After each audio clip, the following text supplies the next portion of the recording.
raise their voice, one of their chants in these streets. Y'all ready to lift it up? Just repeat after me. When I say victory is mine, you say victory is mine. Victory is mine. Victory is mine. Victory is mine. Victory is mine. Victory today is mine. I told the Most High to get thee behind. Victory today is mine. Victory is mine. Victory is mine. Victory today is mine. Come on, y'all. I told the Most High to get thee behind. Victory today is mine. Listen to this, buddy. When I rose this morning, I didn't have no doubt. I knew that the Lord will bring us out. I got down on my knees. I said, Lord, help me please. I got up singing, shouting, victory, victory. Victory is mine. Victory is mine. Victory today is mine. I told Satan to get thee behind. Victory today is mine. Let me tell y'all what they can't take from us. Joy is mine. Joy. Say joy. Today is mine. Joy is mine. Joy is mine. Joy today is mine. When I rose this morning, I didn't have no doubt. I knew that the Lord will bring me out. I fell down on my knees. I said, Lord, help me please. I got up singing, shouting, victory. Victory is mine. Come on, y'all. Victory is mine. Victory. Victory today is mine. I told the Most High to get me mine. Victory today is mine. Peace is mine. Peace is mine. Peace today is mine. I told Satan to get me behind. 'Cause peace today is mine. Victory. Victory is mine. Victory is mine. Victory. Victory today is mine. I told Satan to get me behind. Victory today is mine.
Anyone risking arrest today?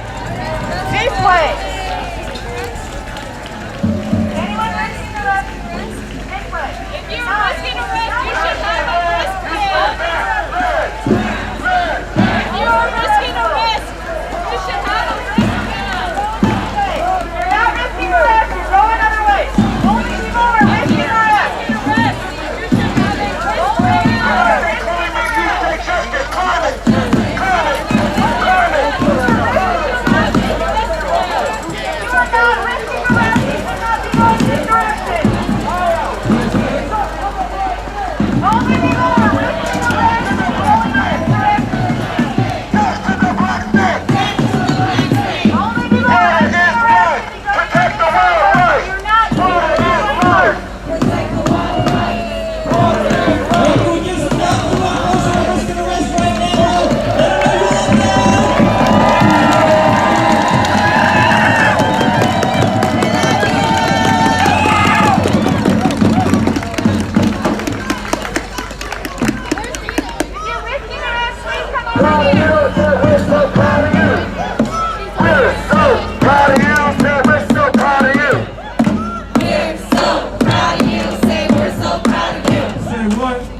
these pipelines, gonna shut these pipelines down. Hear the voice of my great granddaughter.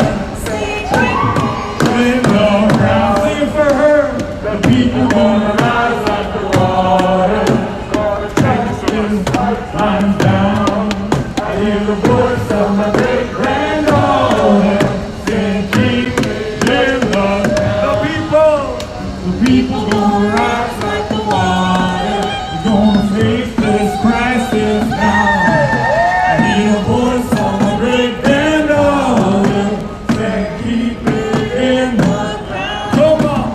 The people gonna rise like the water. We're gonna shut these pipelines down. Voice of my great granddaughter. Saying keep it in. Let me see y'all move with it. The people gonna rise like the water. Gonna shut these pipelines. Let's dance in these streets. My great granddaughter. Keep it in the. Sing for our children. The people gonna rise like the water. Can you hear that? Great granddaughter. Like you mean it. The people gonna rise like the water. Gonna shut these pipelines down. I hear the voice of my great granddaughter. Let me see y'all dance with it. The people gonna rise like the water. Gonna shut these pipelines down. Come on. The voice of my great granddaughter. Let's go. The people gonna rise like the water. Stop line 3. The voice of my great granddaughter. Stop line 5. Come on. The people gonna rise like the water. We're gonna shut these pipelines. Yeah, you are. The voice of my great granddaughter. Like you mean it.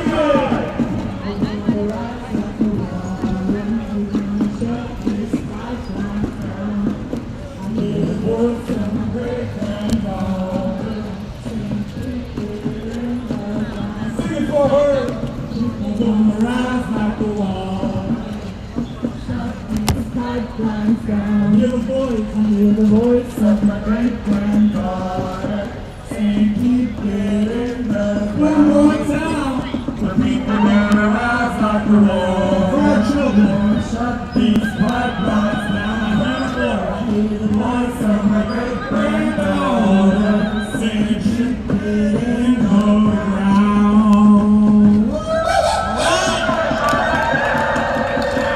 Okay, just a minute. We're gonna turn this corner, and that's gonna be the first time that our comrades who are risking arrest are gonna hear us. So Luke, can you get us going with the song that is loud and powerful? So we are like a cavalry coming around the corner to support them and have. Yeah. Oh. Yeah. Oh, not that. Protectors coming around the line. The warriors coming around the corner. No cavalry! Warriors out! Warriors up! Cavalry out! All right.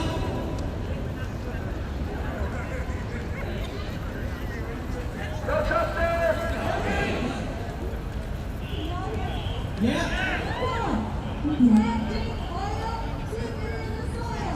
Can't drink oil! Keep it in the soil!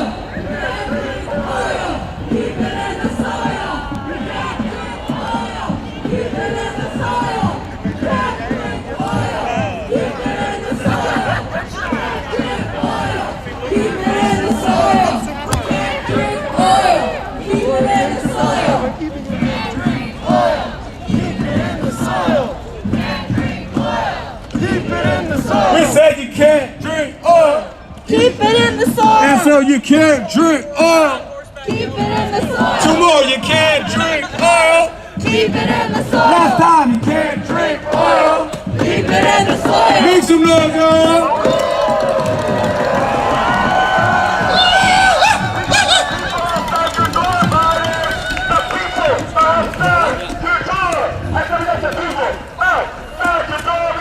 people outside the door. Got the people outside the door. Got the people outside the door. Got the people outside the door. We got the people outside the door. There it is. The people outside the door. We got the people outside the door. People outside the door. We got the people outside the door. Both ways around, flowing like water. Outside the door. We got the people outside the door. People outside the door. We got the people outside the door. Say what? People outside the door. We got the people outside the door. Say what? People outside the door. We got the people outside the door. What's the noise, dog?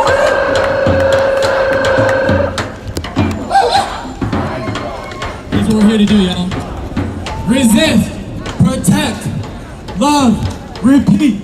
Resist, protect, love, repeat. Resist, Protect, love, repeat. resist, Protect, love, repeat. resist, protect, love, repeat. Resist, protect, love, repeat. Resist, protect, love, repeat. Resist, protect, love, repeat. Resist, protect, love, repeat. Resist, protect, love, repeat. Resist, protect, love, repeat. Resist, protect, love, repeat. Resist, protect, love, repeat. Resist, protect, love, repeat. Resist, protect, love, repeat. Resist, protect, love, repeat. Resist, protect, love. Two more times, resist. Protect, love, repeat. Last time, resist. Protect, love, repeat.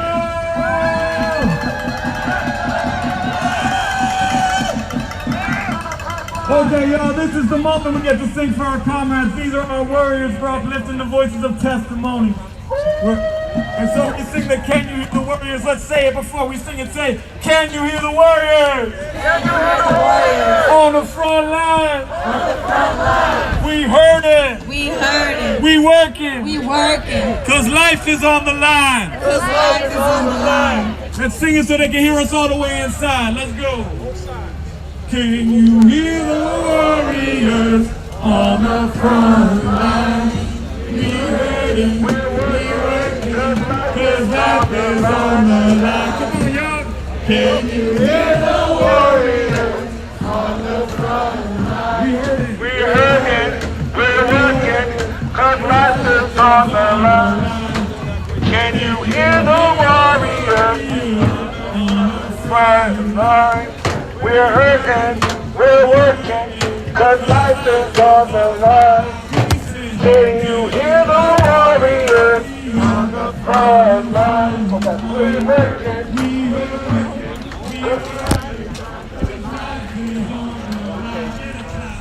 can you hear the warriors on the front line?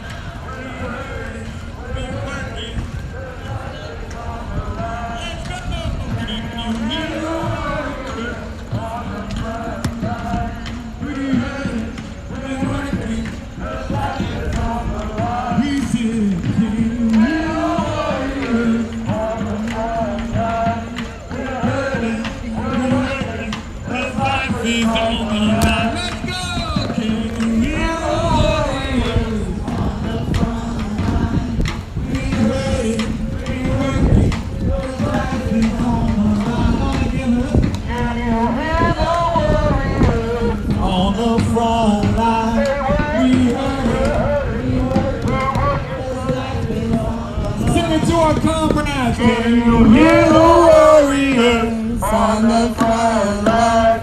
We're hurting, we're working, cause life is on the line. Listen, Can you hear the warriors on the front line?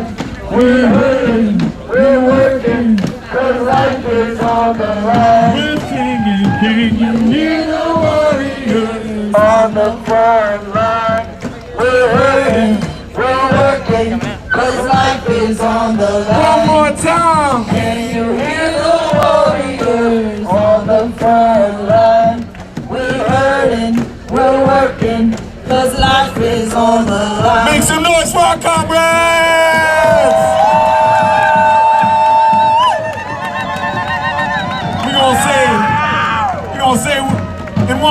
gonna say, we see you.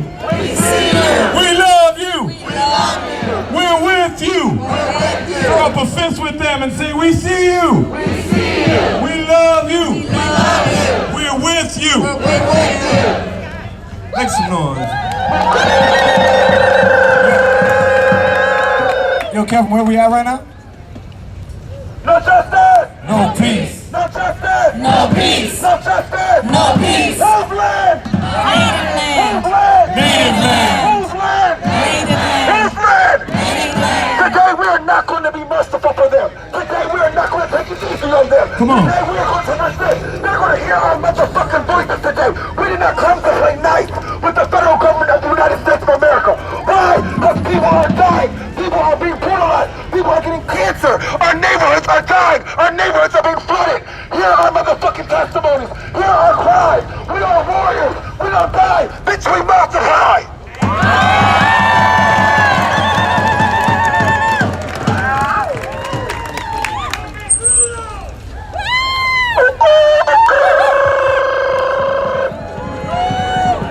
Ain't no power like the power of the people, cause the power of the people don't stop. Say what?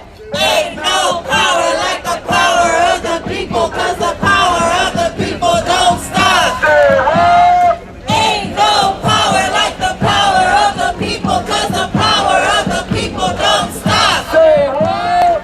Ain't no power like the power of the people, cause the power of the people don't stop.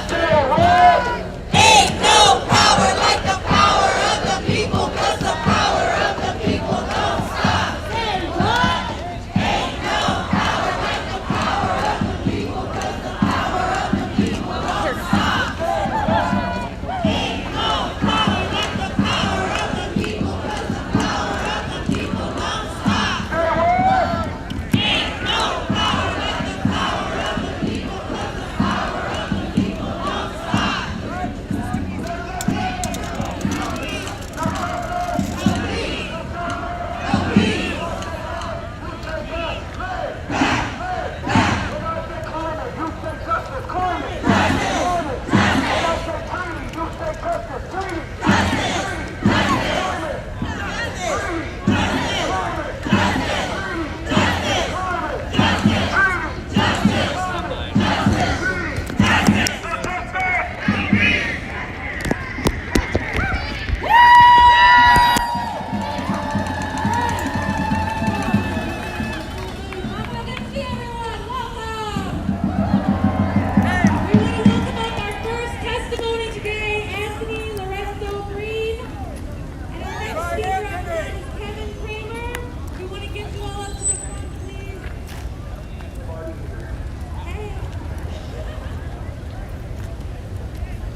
No justice. No justice. No racism. No racism. No racism. Their silence is right. Their silence is right. Their silence is what? Your silence is what? Your silence is what? Your silence is what? Your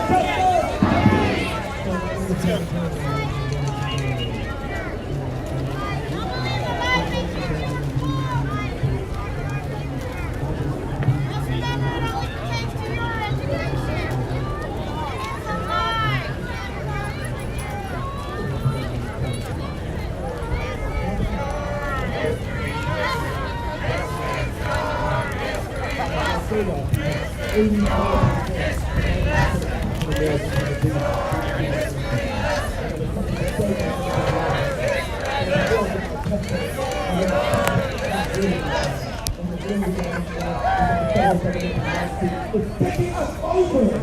They are taking us over. They are brutalizing us. They are killing us. If you just put them up, they can pick up out of any other country in the country. And the sad people reality, the news don't even say their name or vote for them. Like the news doesn't say black or brown man, black or married, black or police. Hey, good. Did you get your lens cap back? Yeah. I did whatever I could get it because there were people still shooting. But, Right. yeah. I feel like this covering the fence thing is making the cops nervous. Like they could climb up behind it or something.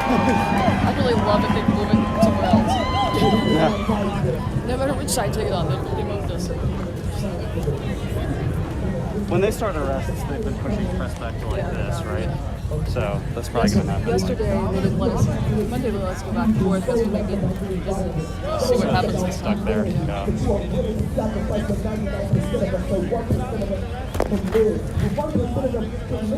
In our lives are worth so much more than the 1%. Our lives have value if we are worth more than the bullshit they give us on. If we are worth more of it, we deserve better. That's when we pay the salary. That's when you come to our neighborhood, when you come to our kids, and you make promises that you know you can't keep.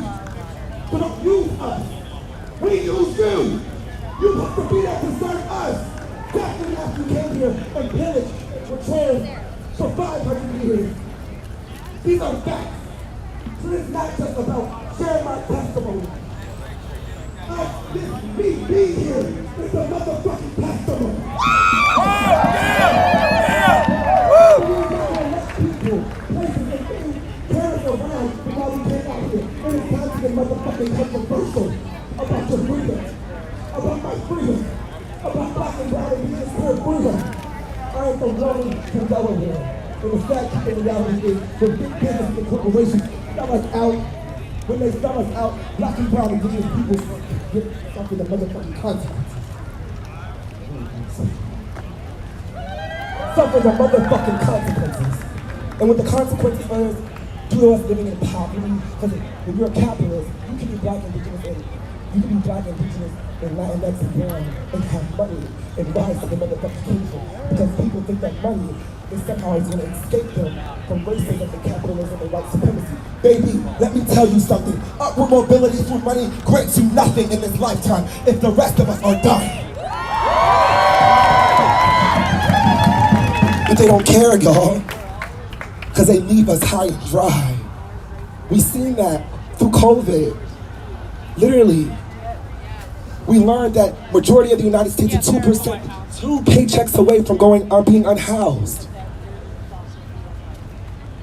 And I say that because in my community, in my black and brown community of Wilmington, Delaware, we were left behind by Joe Biden. I'm going to repeat this again. I am from Wilmington, Delaware. Where's Joe Biden from, y'all? Delaware. Where is he from? Delaware. Don't we think community is important, right? Yes. Don't we think love and family is important? Yes. And if you live in a state and you rep your state, don't you consider them your family and your community? Yes. And when his community needed him most, he left us high and dry. And be very particular when he left us high and dry. And I'm not talking about the 30 plus years he sat on his ass as our U.S. Senator in the Congress and did nothing for my state. Because the state of Delaware is still the murder capital for teenagers. And my city is still the murder capital for teenagers. My city still suffers from only having 4 fucking grocery stores. He served as our senator, y'all, for 30 years and did nothing. And then served as our vice president and did nothing. And now serving as the fucking president of the United States and still doing nothing, y'all. You can't make this make sense. So when those hurricanes hit, when the capitalists decide to fuck up the environment and put people and put property and business and money before people's lives, when they decide to do those things, black and brown communities suffered. When those hurricanes came, and they hit the East Coast in the Gulf. And it rained on the East Coast for days, for hours. People were left. My grandma was left with 19 feet of water, y'all. My 71-year-old grandma was left, and our three-story home was left with 19 feet of water surrounding them. One river, y'all. Let me explain how disrespectful the infrastructure is and how deep racism goes when talking about climate justice. My community is majority black and brown, and in a black and brown community, we're designing the city of Wilmington. They decided to fill in the riverbed. My house is not built on land. It's filling. And you know why it's filling? Because that's who chose to put the black and brown people. Why? You know why they put them on that land? Because that land Wow! What happened? The teacher was just like making fun of them. They filled it up and put black people in it. And not just black people, I live 2 blocks away from an all-male prison, y'all. And you know what they think about the prison, the same way they think about black people, the same way they think about the man, they tell you that our lives is not honest, that's what it does. But when the drug king, one is able to go right now on my almost my whole community. I have 200 families.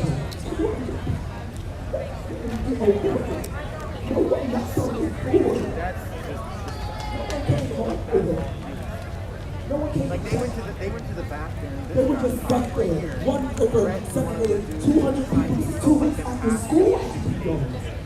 I'm talking about a city that has a minimum wage that just changed from $17.25 to $9.25. So if you're poor and black in the city and you can't afford flood insurance, if you're living on government assistance and you're relied to be off the federal government,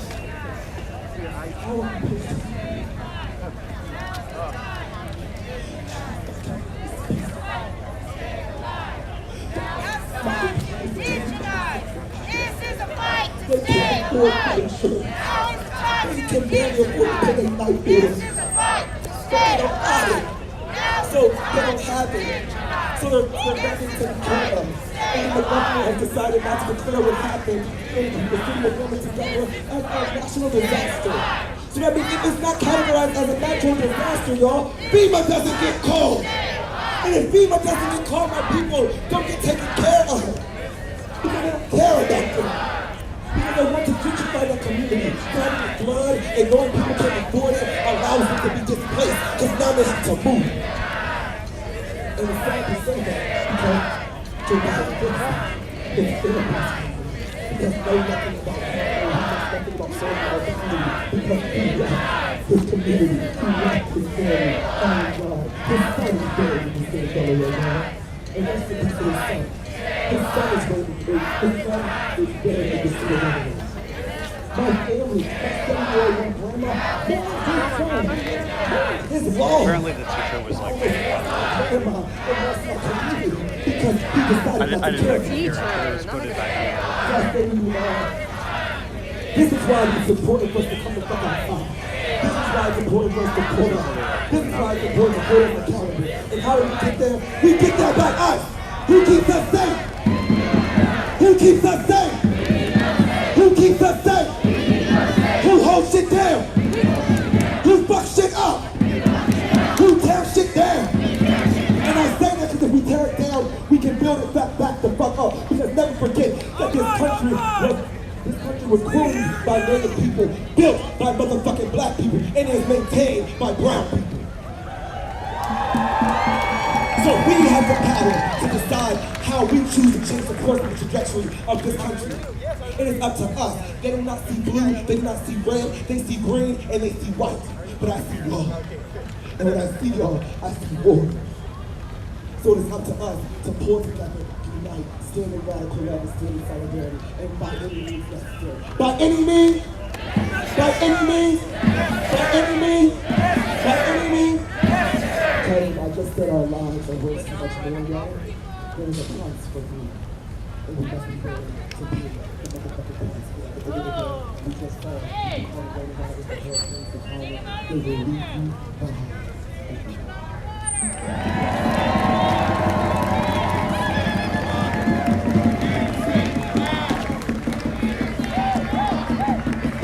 Good morning, brothers. Good morning, brothers and sisters. I want to welcome you to the Build Back Fossil Free movement. Give yourselves a round of applause. That march is beautiful. That walk is beautiful. That song is beautiful and wonderful. And it's good to be here in this space today, in this moment, at this time, at this point in history, because you, no matter where you're from, you are making history.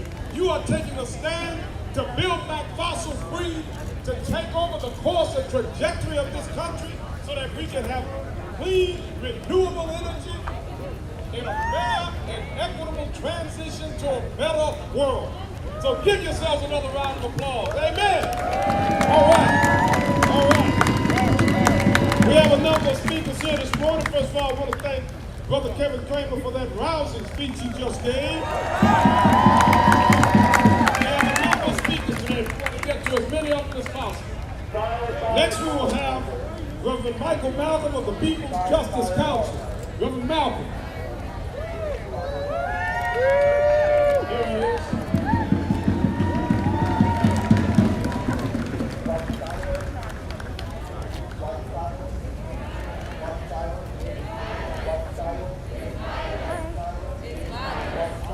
Good morning. Can I hear that again? Good morning.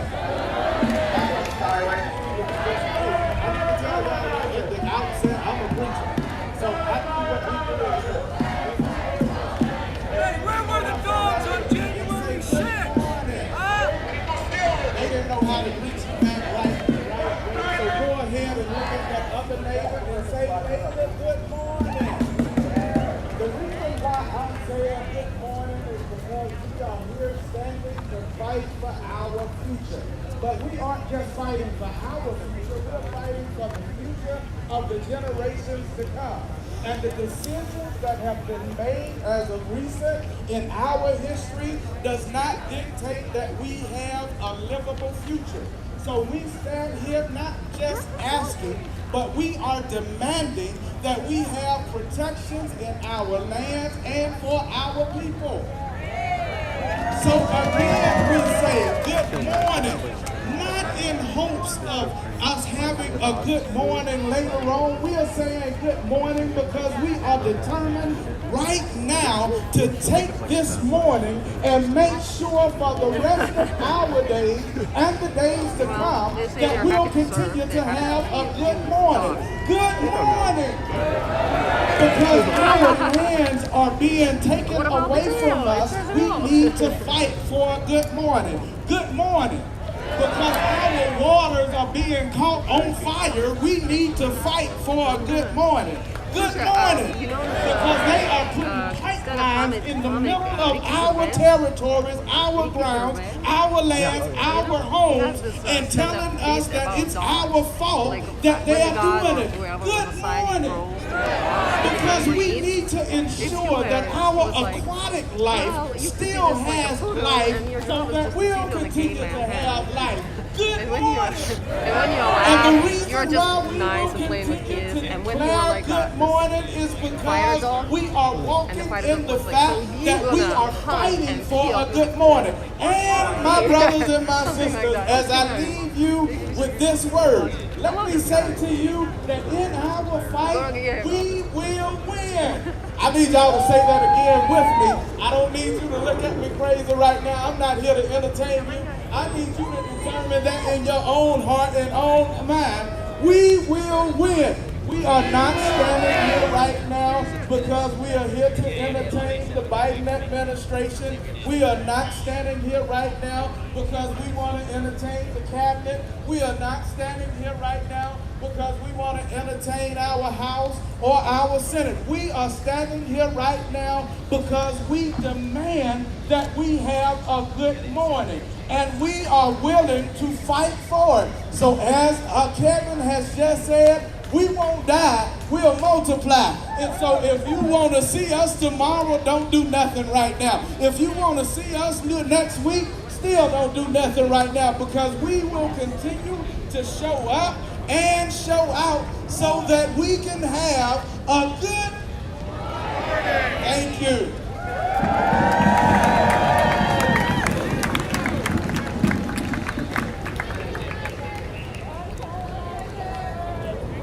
Thank you, brother, very much.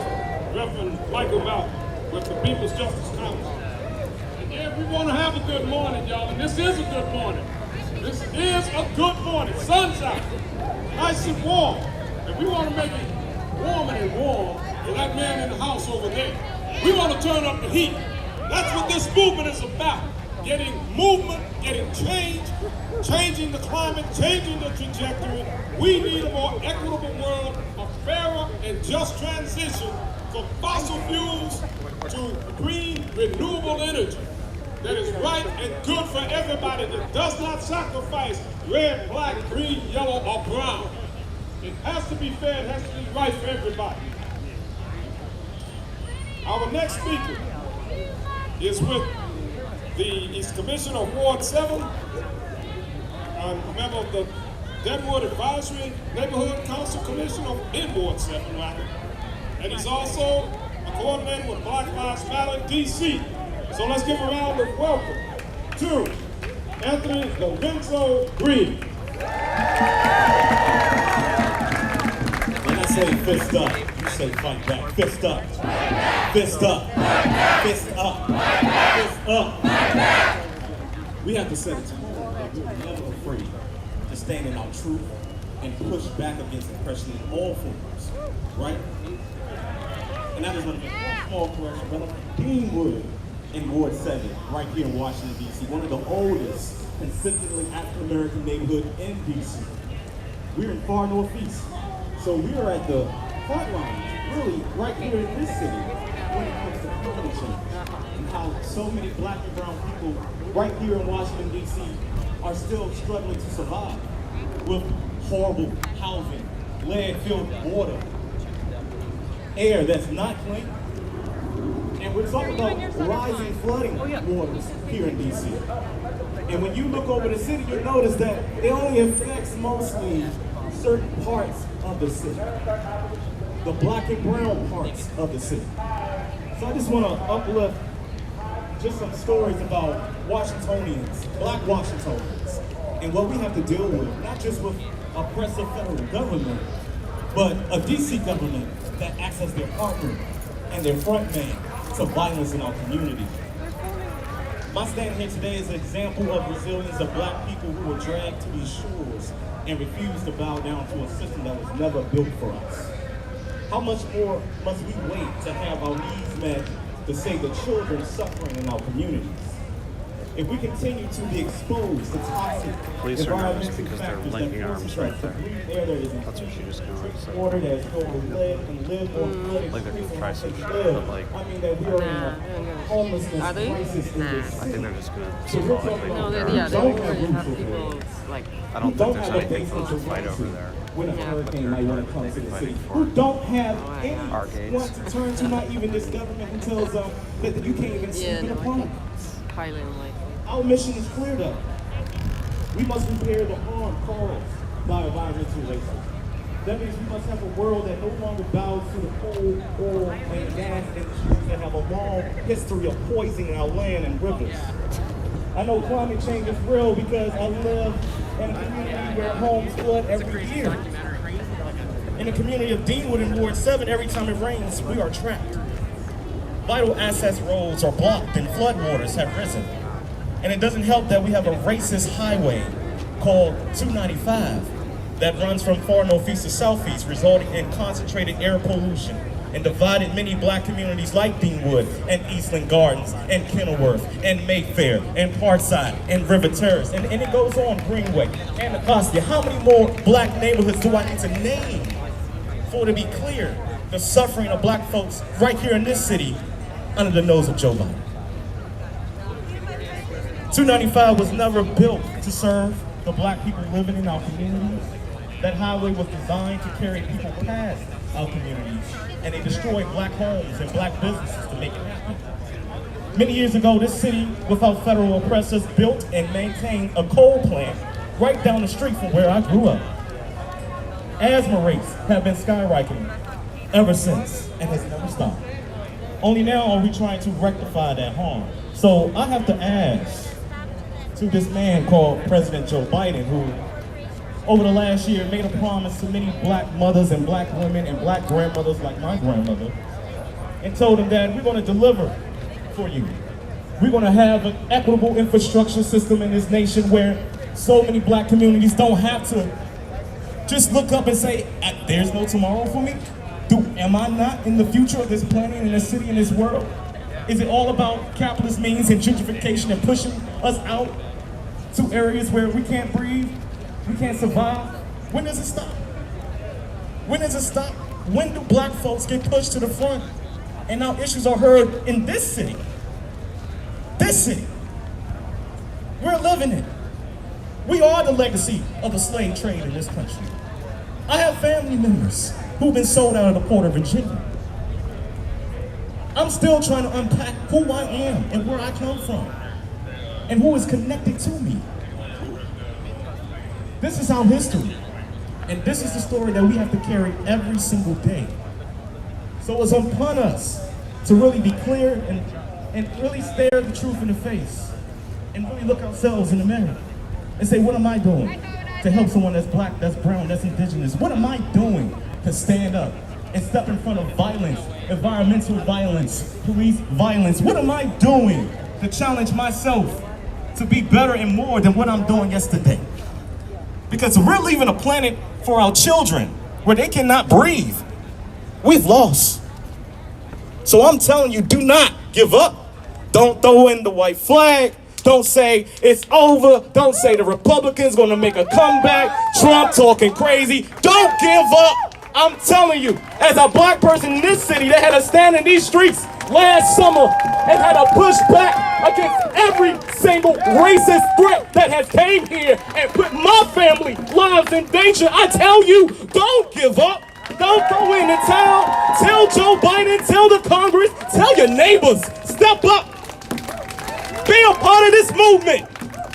Stand with your friends and your relatives and people you don't know. People that you're willing to fight for that you don't know. That's right. Black and brown and indigenous people that you don't know. You may see their stories on the news. Maybe you're not going to see it on CNN, but you may see their stories because there's many of us who are telling our truths. And no amount of corporate media is going to drown out what's really happening before our eyes. Thank you.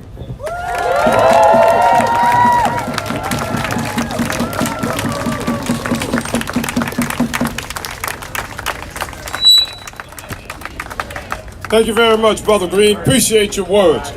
We cannot give up. We always have to have hope. We have to support each other. We have to undergird each other, bind each other up when we're weak, hold us together and keep us strong. The next question, the next voice you are going to hear.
I'll wait and see what they. I'm not gonna try to ask them until they like. They have to have a note. Notice, right? Yeah, they're gonna start. They're not gonna fuck with us, but they are gonna put this somewhere. So I guess. Oh, yeah. But I don't see before they had like a pivot like there. So. All right. Let's see where they're trying to.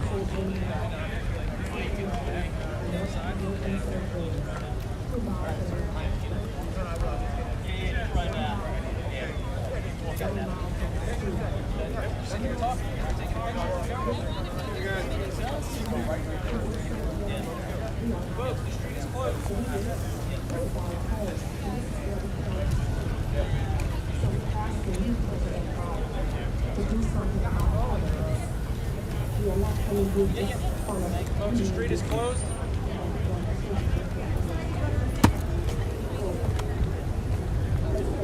It is right over here. Okay. And the break of the fences. Yeah. Should we just go through? Yeah. Here? You can go around over here too. Nice.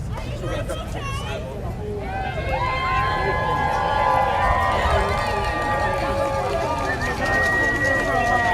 Yeah, you can come right through.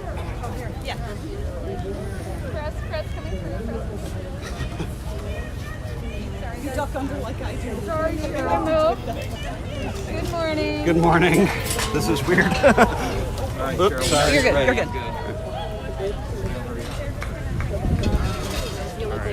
Works for me. Morning.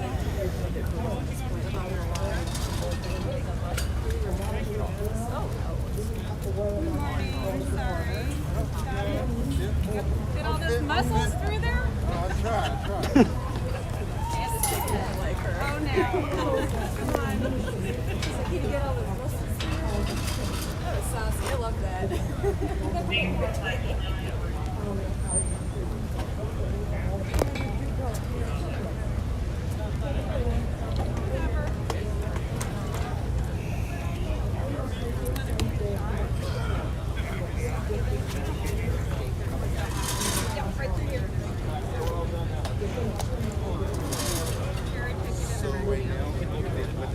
I don't look good, but I got the right shirt on. I do what I can. And they have media, everyone standing in the street. Ready. No.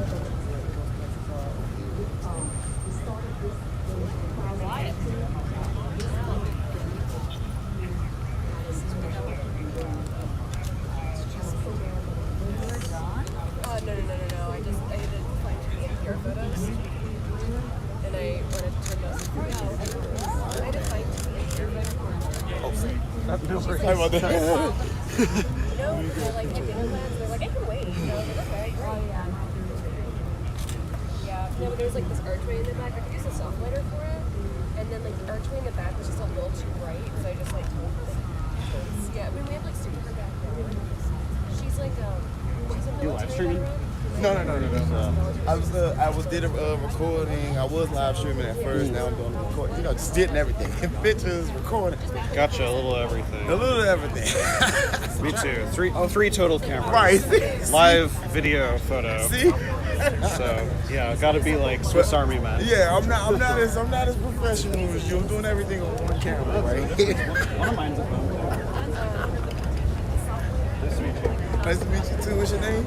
I'm Ford. Ford. I'm Devin. Nice to meet you. How you doing? Where do you put your stuff online? Don't Divide DC on my Instagram page. Oh, Instagram. That's like the one social I don't have. YouTube, Facebook, Twitter. It's alright. This is the one is the only one that I use, so that's why I'm just always putting stuff in here. I'm not even big. This is my brand. Don't look like this is my brand. Cool. I do a lot of community outreach and stuff like this. So Cool. 50-50. Sorry? 50-50. Yeah, that sounds about right.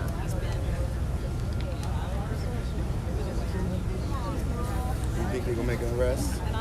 Yeah, but they're not going to handcuff them. They'll just escort them, a few at a time into the tent area.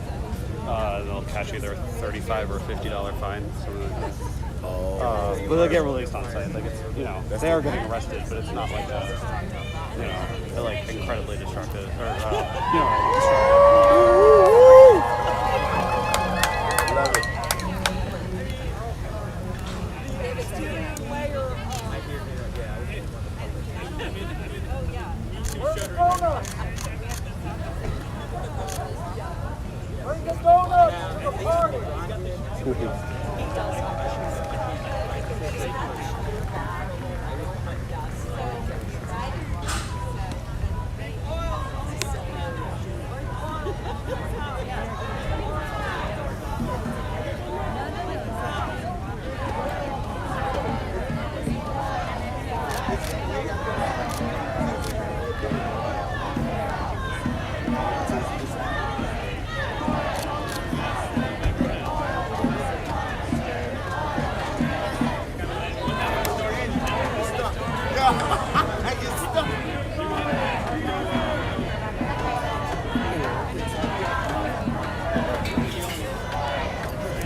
So that we can feel like we're one people across this little street here.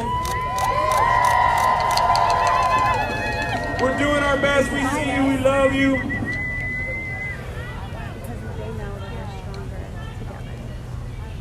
And what we're going to do for our speakers, for our relatives that are here, we'll just try to make sure there's nobody on this side of the speaker so we're not blocking it so you can hear us.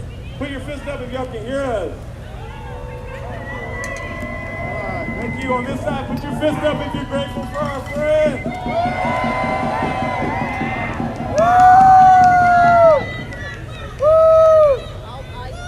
We so proud of you. We say we so proud of you. Tell them now. We're so proud of you. We're so proud of you. We're so proud of you. We say we're so proud of you. With love. We're so proud of you. We're so proud of you. Two more times. Say we're so proud of you. We're so proud of you. Last time. We're so proud of you.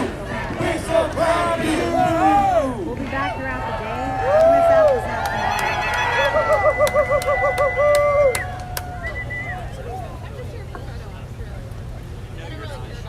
Attention, attention. This is Lieutenant Swope of the United States Park Police. Because you are in violation of regulations applicable to this area under DC Code 22-1307, prohibiting crowding, obstructing, or incommoding. You must leave the White House sidewalk now by using the available exit to your front into the park. All persons remaining are subject to arrest. Arrest yourself! Arrest yourself!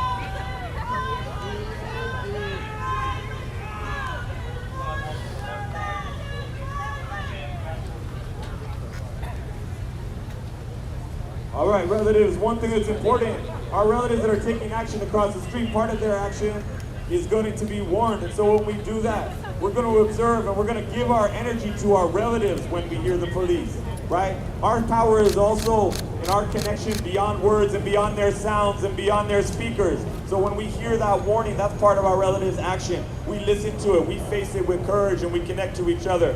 So again, just let's practice that in silence with our fists up. Just connect to our relatives and feel that energy between us.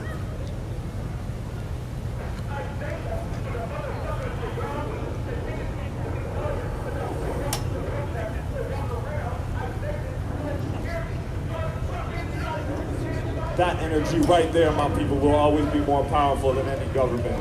Make some noise, y'all.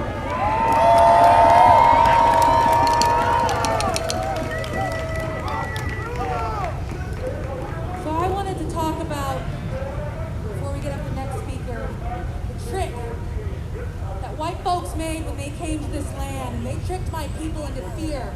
They said, you're gonna go to hell if you don't follow this rule. You're gonna go to hell if you don't follow this rule. We never had that fear because we accept death as part of our journey. And coming back into my indigenous ways and spirituality, I don't have that fear. They are powerless. They come with their dogs. They come with their weapons for peaceful protest because they're scared. They are losing power. They never had power. The only power they have ever had is by trying to make us like them, filled with hate and anger, as I am filled with it. But then I remember my ancestors, because I am a speaker, and a lot of people have come up and said, wow, you're so inspirational. I am one person, and idols fall, but movements continue. You take down one of us, and 5 more come. You are powerless, and the only way they have power is if we give it to them. So let's give it up!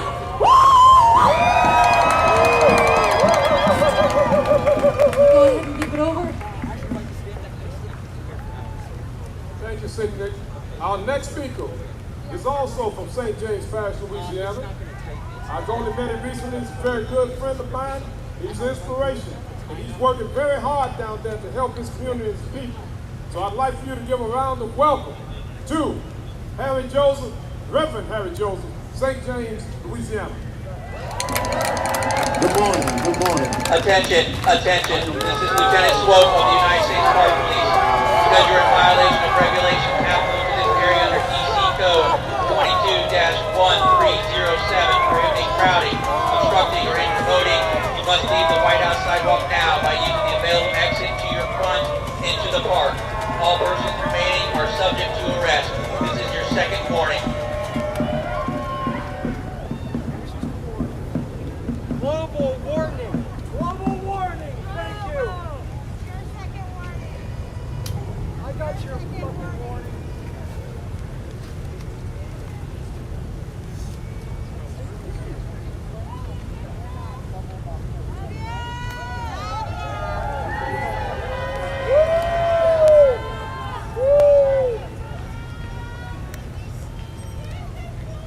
There is no third warning for the Ark. I'm Pastor Harry Joseph, pastor of Mount Zion Baptist Church of St. James, Louisiana. And we are here to send a message to Joe Biden. Louisiana, we supported Joe Biden 100%. Biden did just what the rest of them already done, and that was lied to us.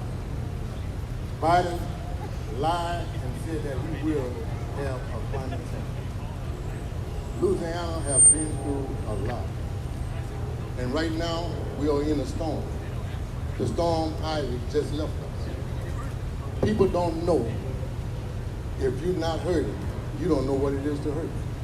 St. James is hurting because of the plants that have been built by government, giving them permission to do it.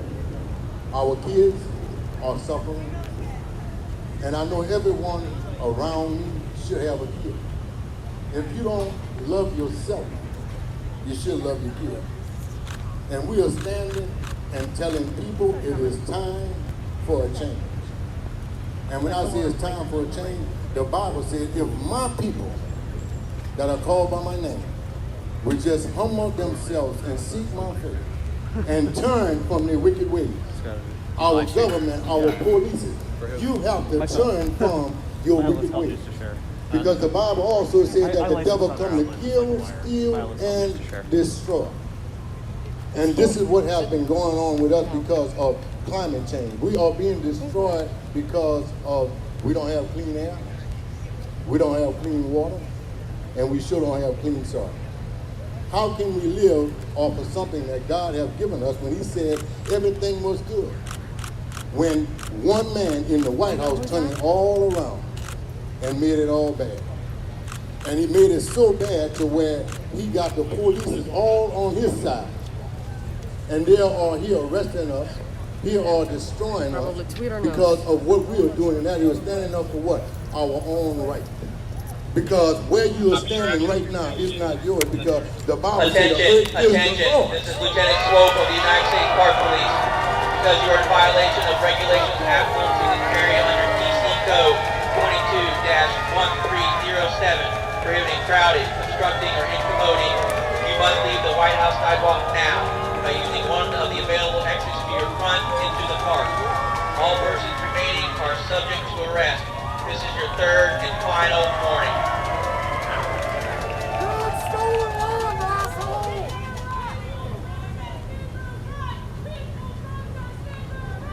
People protest is alright. People protest is alright. People protest is alright. People protest is alright. People protest is alright. People protest is alright. People protest is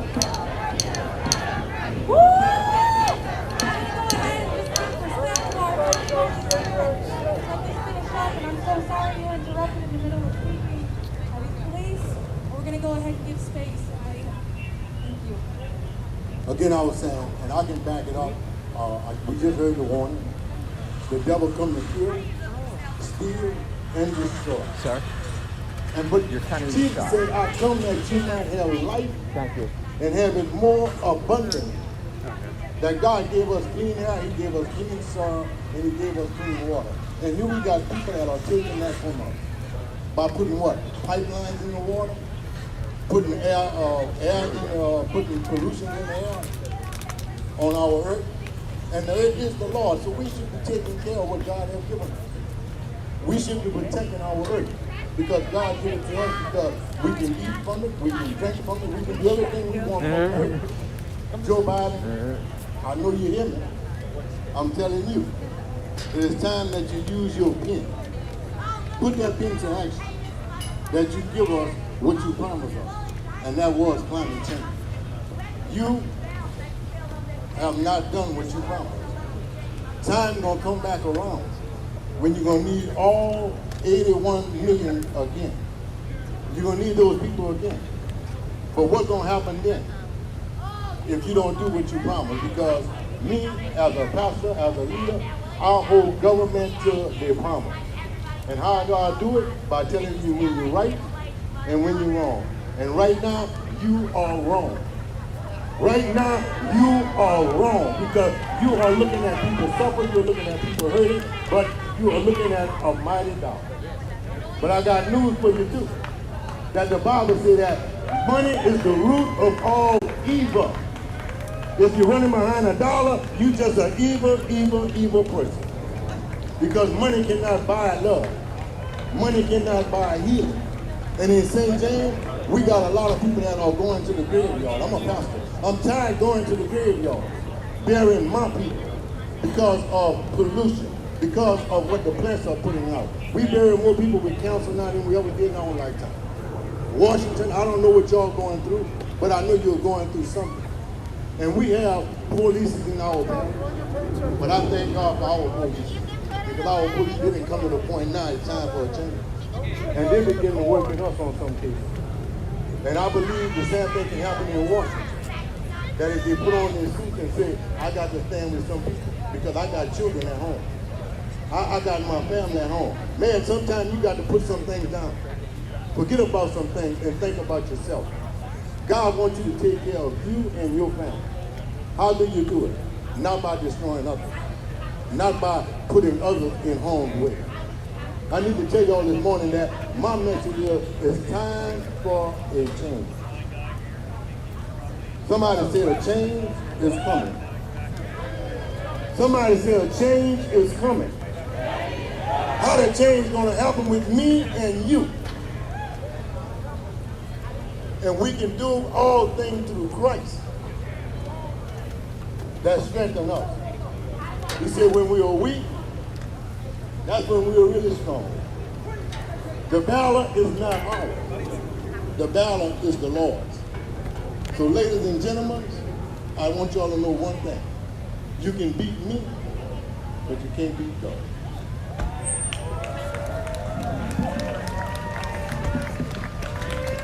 Thank you very much, Pastor. Thank you very much.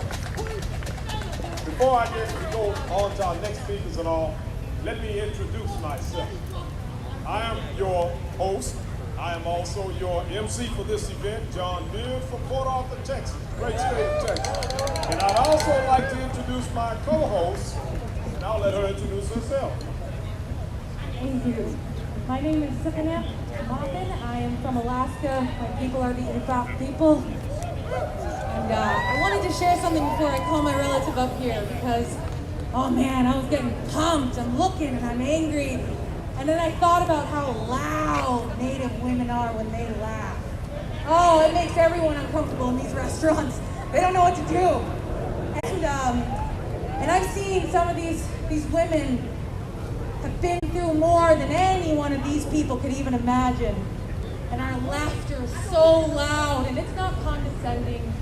It's not against anyone. It is because we have so much joy in our bellies, especially after we have some good food and tea. And that keeps me going. And when I see my relatives and we have a hard day and then we go to a steak restaurant and someone says, "Do you have a reservation?" She says, "Absolutely not." And I just was like, oh my goodness. And we had a good time. They sat us next to the sculpture of the Native American and a little uncomfortable. What did we do? We just laughed. We had to laugh. So I'm going to go ahead and call my relative up here, Mario, and give him a great big welcome. And just remember that laughter in our bellies.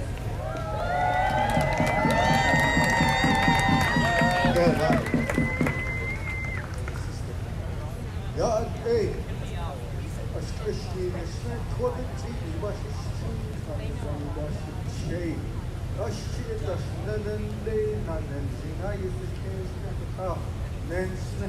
Hello, my name is Mario Adisio, Mud Clan, work for Bitter Water Clan, Victoria, New Mexico. I'm here to talk about a broken promise. The Biden-Harris administration. They broke the promise to stop fossil and leasing on federal land, oil and gas leases. We are directly impacted by that inaction, cowardice by the Biden administration. Federal lands surround a sacred place called Cisnat Cave. For us, it's where the horse was made. It was so good. Now they're going to put 50 oil and gas wells in that landscape. All they could do, the BLM, was send us a Dear Tribal Leader letter. And they signed the FONSI, finding of no significant impact. That's bullshit. We did a community health and cultural spiritual impact assessment. That assessment said oil and gas is going to affect the young children. Oil and gas is toxic fumes, cancer-causing chemicals being dumped directly in one of the most pristine landscapes still left in the greater Chaco landscape. Our people in the far eastern checkerboarded area of the Navajo Nation live in the greater Chaco landscape. You can't drink oil, keep it in the soil.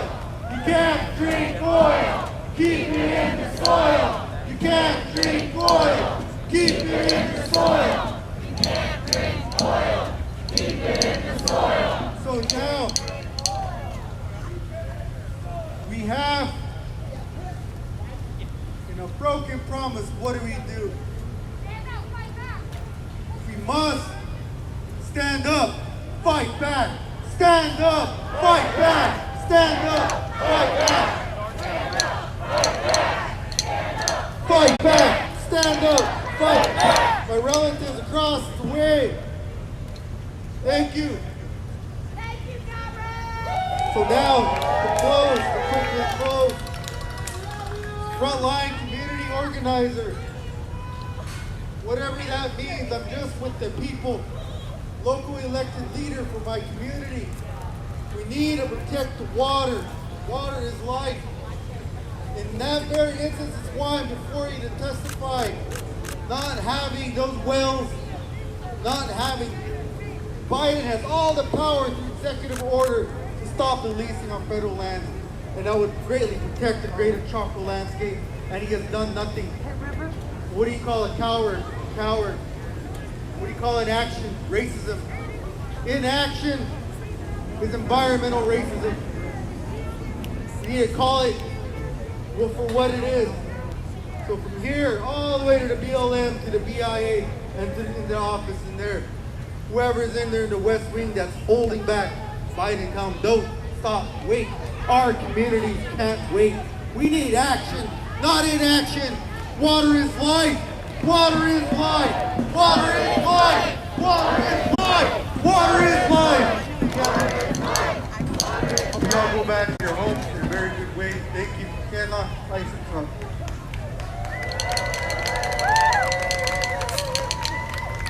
Hi, thank you so much.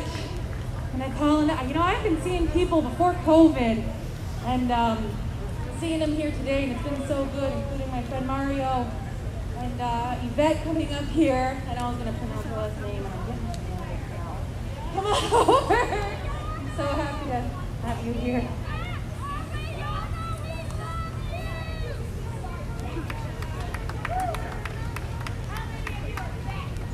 Buenas tardes, me llamo Iveta Ariana. Me voy a introducir en el idioma en que nací, español, porque aquí estoy para hablar sobre mi experiencia, pero también quiero llamarles a mis familias. ¿Quién son hijos de inmigrantes? Who are the children of immigrants?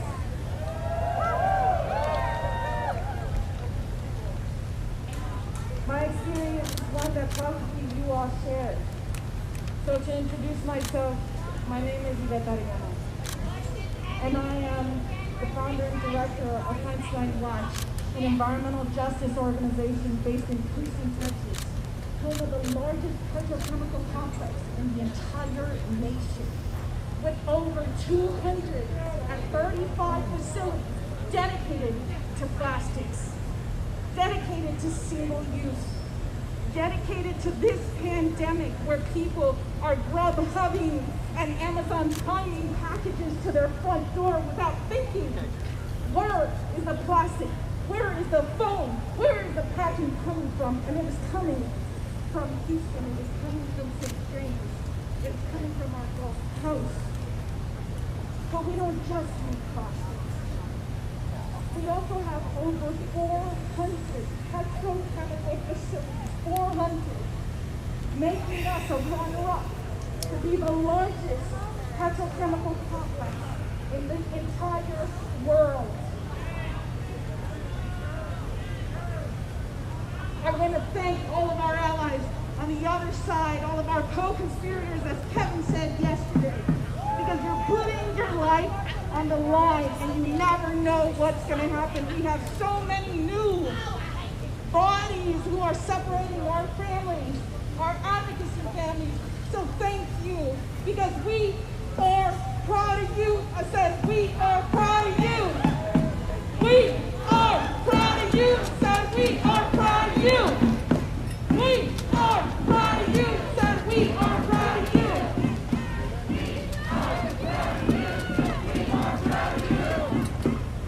Growing up in Houston was difficult. The #1 job creator is energy. And by energy, I mean oil and gas.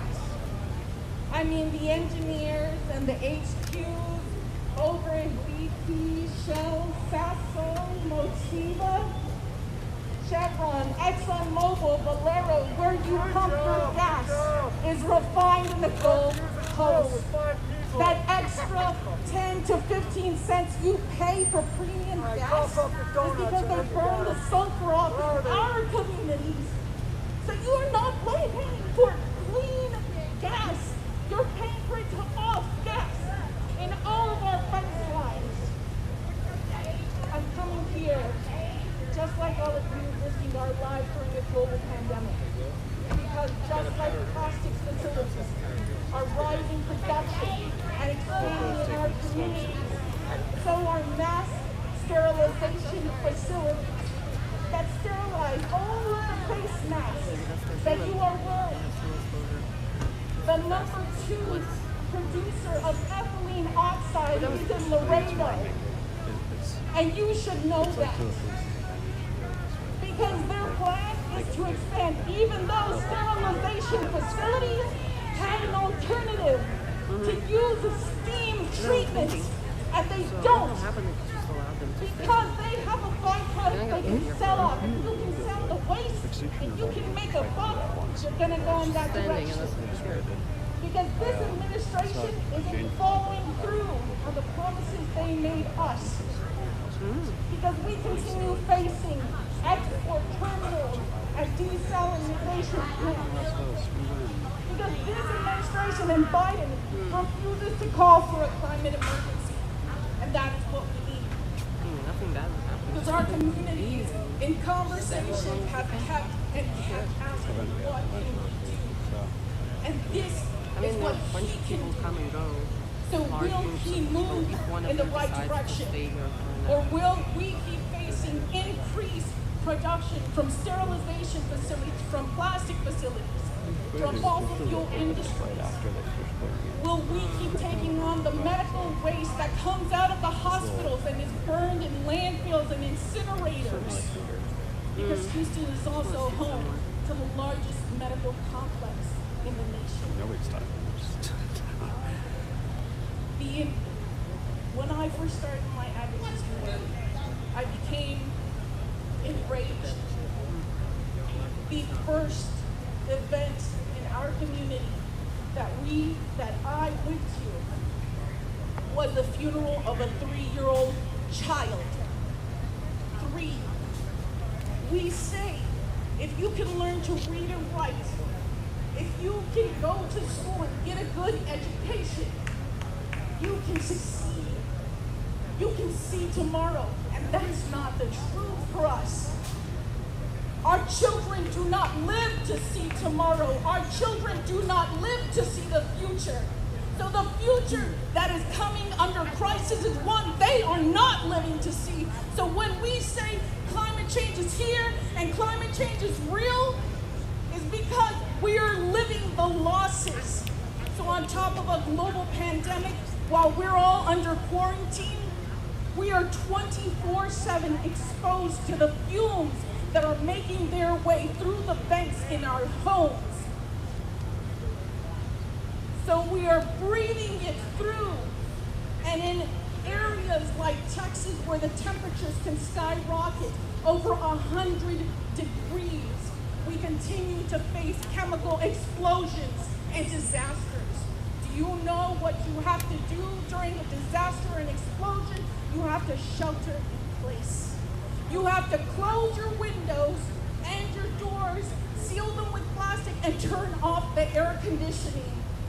You have to hope you have all of your medications and enough water, and hope that the water won't get contaminated based on the chemicals that are going to seep through and contaminate our water systems. The amount of boil water notices, raise your hands if you have experienced a boil water notice and you cannot drink your water, cook, shower. We are here to fight for our water, to fight for our communities, because we are tired of sheltering in place. Because we also have a message, and I have a message for all of these blue families, for all of these first responders that always respond to the chemical disasters. Let me give you an update over what happens in Texas. And I'm going to face this way because this message is for each one of you who are standing there thinking you're doing the best job you can. After Hurricane Harvey in 2017, 15 first responders filed a lawsuit against a chemical company. And in their statement, they said, immediately after being exposed, the police officers and the first responders began to fall in the middle of the road. Emergency personnel arrived on scene, and even before exiting their vehicles became so overwhelmed with the fumes, they began to vomit. They could not leave their vehicles that were armed and had to drive themselves to the hospitals. And as paramedics came to respond to their needs, they also began to keel over and vomit. So if you think that oil, gas, and chemical stands in line with your blue line family, it doesn't. You are one more sacrifice in a line of sacrifices of all the people you see here and all those who couldn't make it and all those who didn't even live to make it. Because in areas like Texas, Louisiana, and throughout our Gulf Coast, we have to live through chemical disasters, fires, explosions, and fugitive emissions, and this is not just a once-in-a-while thing. Every single month in 2021, with the exception of June, we had a shelter in place. Every single month, we had evacuation orders to evacuate 1.5, 2 miles to get our children out of our schools, the closure of main highways, and absolutely no routes to evacuate. Because the evacuation routes were routes that our first responders needed in order to get to the scene, and they could not do anything when they got there because you cannot throw water on chemicals. The sign you see on the other side that says end multi-generational exposure is because as our bodies, including mine, we face this day-to-day reality. We can no longer have children. We have populations that are facing sterilization, and we have seen this before. We have seen this in prisons. We have seen this in the immigrant communities. We have seen it time and time again. So we are slowly dying at the hands of a faceless corporation for the bottom dollar. This is what multi-generational impacts are. The fact that when we breathe in cancer-causing benzene, it stores away in our bones. And when we have children, our children then inherit those toxics, inherit that exposure. So even before they take their first breath, our children are polluted. Our children are contaminated. Without their permission, without their respect, the toxics have trespassed the fence line. And there is no amount of fines or money that can correct that measure. So when we ask to build back, we must be careful of false solutions. Money and capitalism will not solve our problem. We need Biden to declare. We need Biden to declare. Biden declare a climate emergency. Biden declare a climate emergency. Biden declare a climate emergency. Biden declare climate emergency. And we must continue to step and move forward in paths that are intersectional and move with the women's rights movement, because reproductive rights are our rights as communities on the fence line. Because the fact that a child in a school is exposed to toxics is education justice. Because most of our communities, at least in Texas, that face toxic exposure are disproportionately communities of color, and even more if you have language proficiency issues. So if you speak Spanish, if you speak Vietnamese, if you speak any language that is not English, you are not getting that warning. You are not getting that evacuation order. You do not know what is burning next to your home. Se puede, sí se puede. Se puede, sí se puede. Se puede, sí se puede. Sí se puede. Sí se puede. Sí se puede. Sí se puede. Sí se puede. It is migrant rights. It is education rights. It is food justice. It is economic justice. It is every justice out there, and that's what brings us here together as a family, united as one. Is our struggle. Because those of you who raised your hand, who came from immigrant backgrounds, those who raised your hand for shelters in place, we face one united struggle. And that's the struggle to survive. Because we want to see tomorrow. We want our children to see tomorrow, and we don't want them born with the disadvantages that were placed on them by force, that were placed on them by profit. And we must carry that forward, intersection, and look beyond our borders and to what this country is doing to Mexico, what it is doing across and overseas, what it is doing to the Philippines, to Indonesia, what it is doing to Africa, because this country is facing a problem, and that is a problem of Citizens United and the conglomerates that came together to create these corporations. So if we ask them to stop extracting here, are we going to ask them to move somewhere else? Not here, not anywhere. Not here, not anywhere. Not here, not anywhere. Not here, not anywhere. The global South needs our help. The global South needs to be uplifted as we continue fighting our struggles. We cannot continue pushing our problems overseas to countries that have less power than what we do. And the power of intersection and the power of love is strong. So I believe we can do it. Can we do it? Yeah. Can we do it? Yeah. ¿Se puede? Sí, se puede. Sí, se puede. Thank you so much.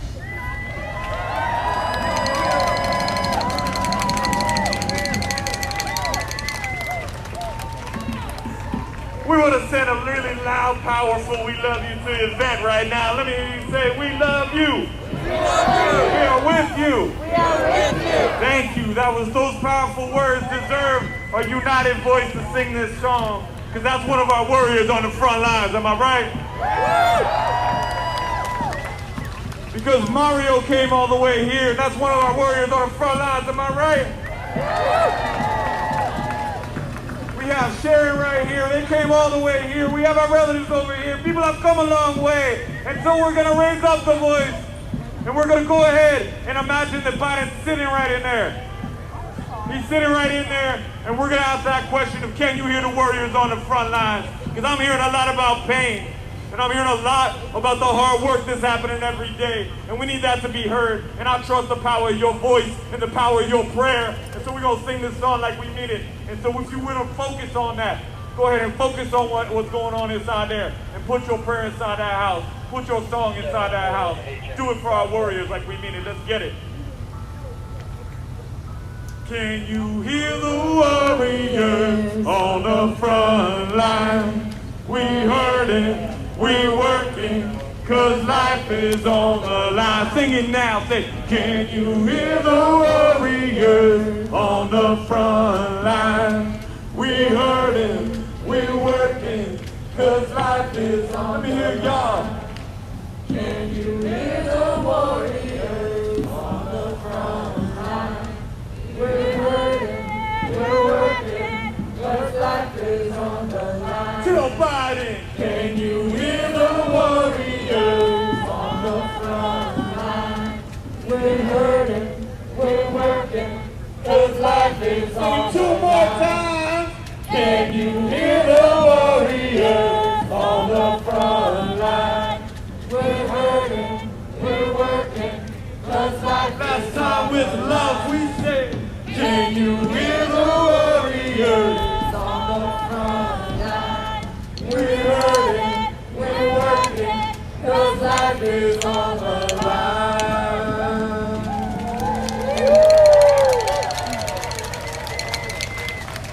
We have one more song to unite our voices. But before we do, I want our Auntie Sharon here, who gave us some really hard news today about a relative they just found out has been given cancer. I want us to have a moment where we pause in prayer. Because I believe his name was Oscar, am I right? And I know Oscar's life is precious and deserves our prayers. So if we could send love to him and his relatives right now, pause and just say a prayer for Oscar, his health and his family.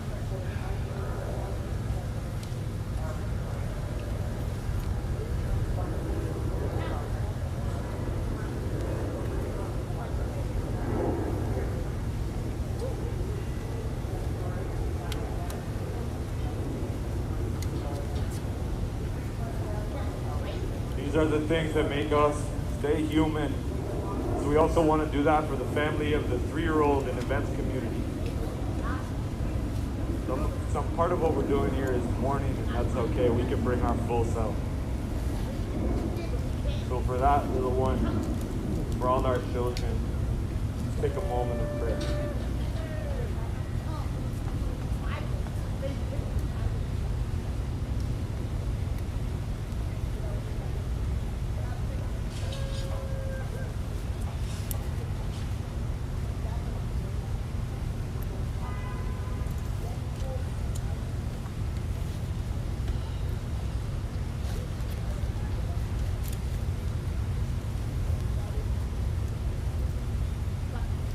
Thank you for your prayer. Thank you for your love. Thank you for your strength that you brought here today.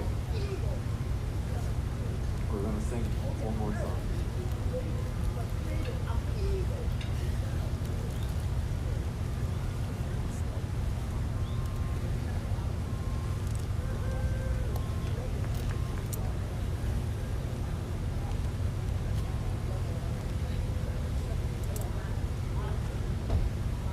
So we want to offer this song because we know that many of us leave our loved ones back home and we leave our communities back home to come and stand here. But it's important for us to remember and connect with them, you know, with all the people who love us, who are waiting for us back home, and also all the people who are on the other side still standing with us. We want to sing this song for them. I have not come here alone. I carry my people in my bones. We're with you. I have not come here alone. And if you listen, you can hear them in my Sing it with our comrades. Come on. I have not come here alone. We see y'all. I carry my people in my bones. I have not come here alone.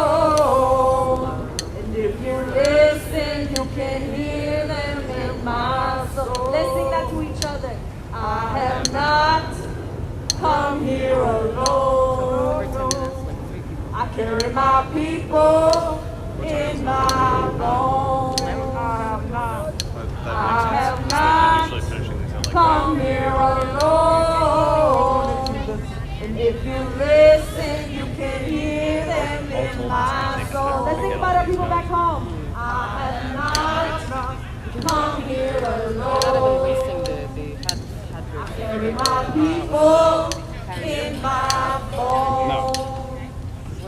I have not come here alone.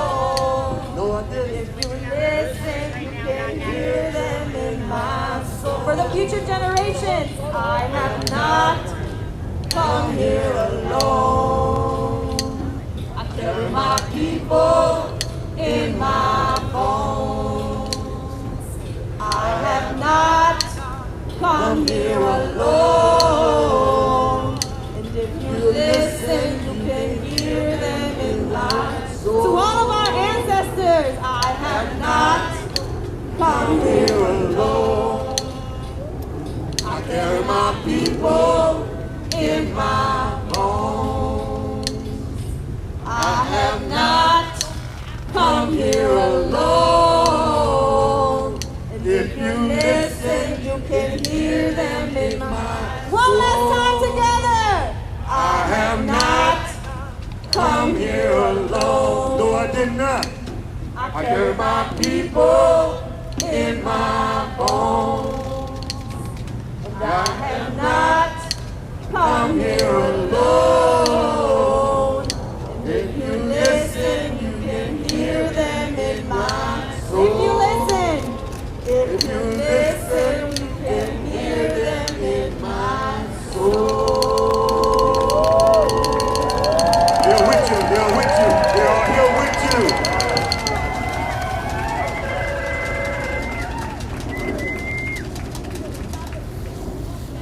Thank you all very much. Thank you very much.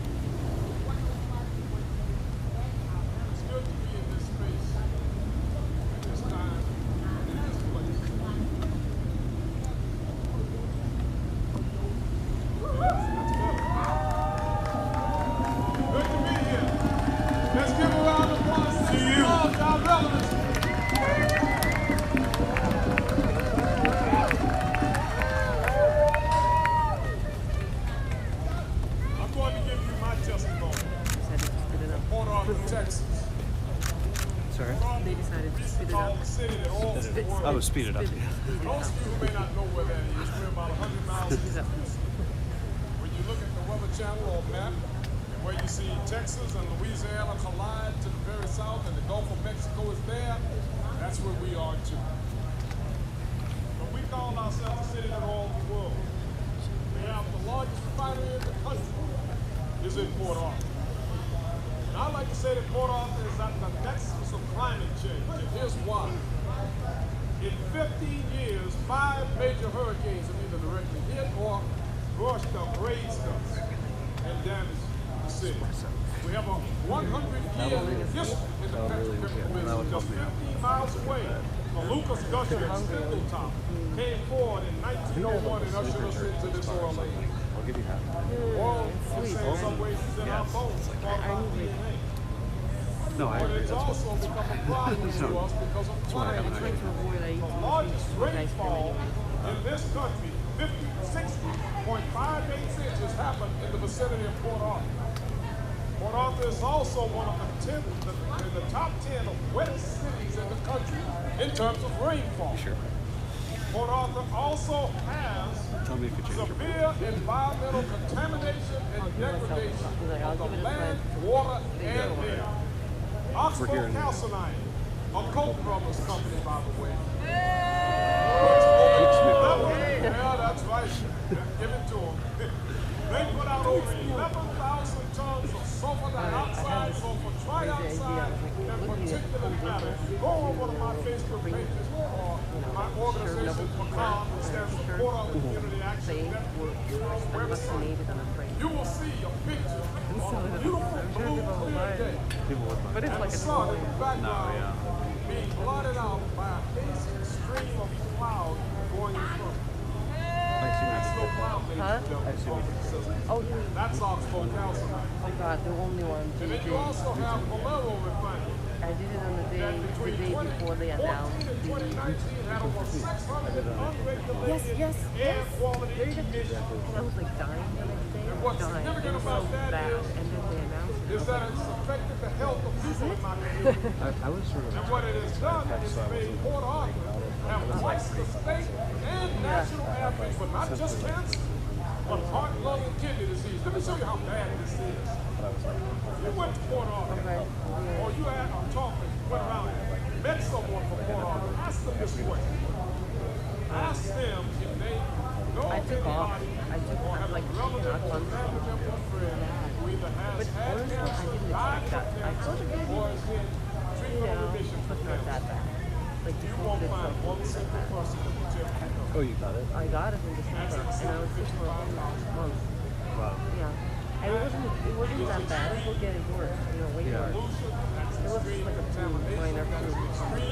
And And that demands a climate emergency with all of the storms and the weather, with all of the environmental contamination, inclusive of the health effects. It is important, it is critical, it is of greatest impact now that Joe Biden keep his word. So I want to hear you say, keep your word. Keep your word. Tell Biden, keep your word. Keep your word. Keep your word. Keep your word. You said you were going to be the environmental president. But right now, we don't see it, we don't get it. That's right. We need you to stop the petrochemical build-out because of cities like Port Arthur, cities like Houston and Galveston area, cities like Freeport, Victoria, Corpus Christi, Brownsville, all along the Texas and all along the Gulf Coast, from the bottom of Texas all the way to the tip of Florida, are affected by this. And this affects the entire nation. It affects the quality of life of each and every one of us. So the testimony I'd like to give is these names. Etta Hebert. Etta is a cancer survivor.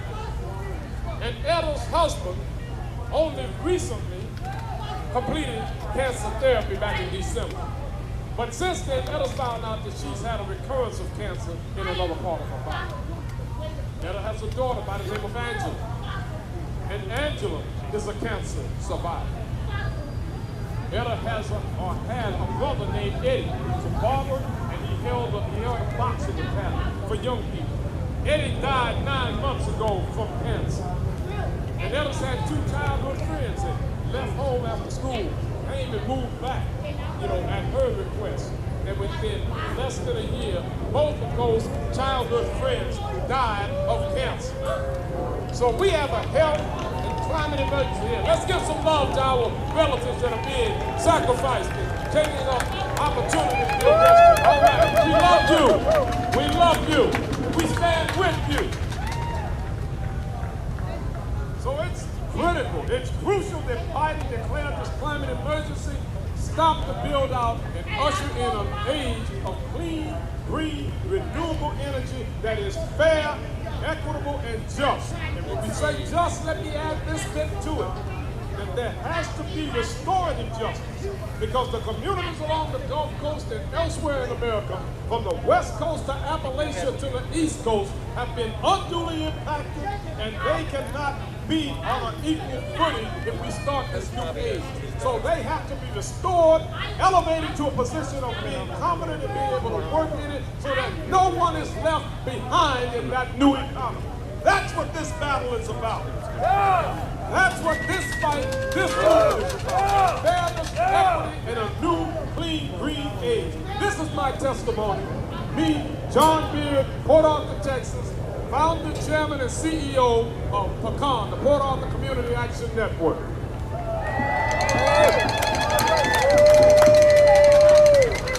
you all, thank you very much. We're going to move on with our agenda here, our speakers. And the next speaker on our list happens to be Nana Furman with Green Faith. Nana, are you here? Are you here, Nana? Come forward, dear. Come forward. No, I just curious. Good.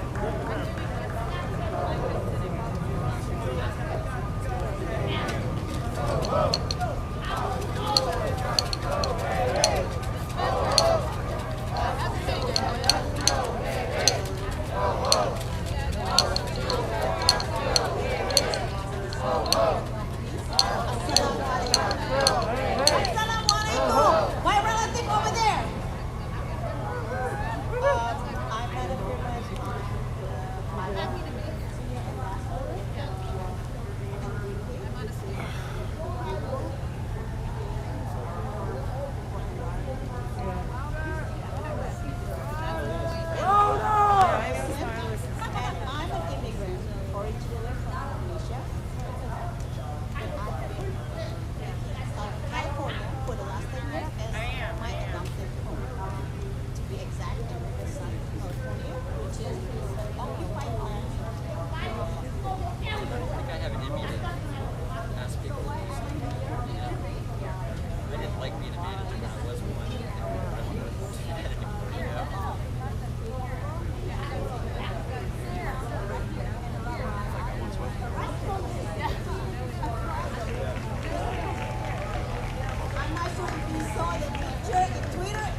President Biden is a person of faith.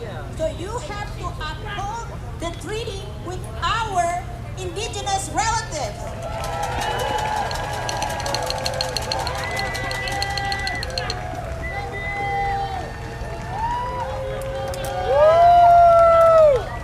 And we are here to ask President Biden to call upon him to stop fossil fuel.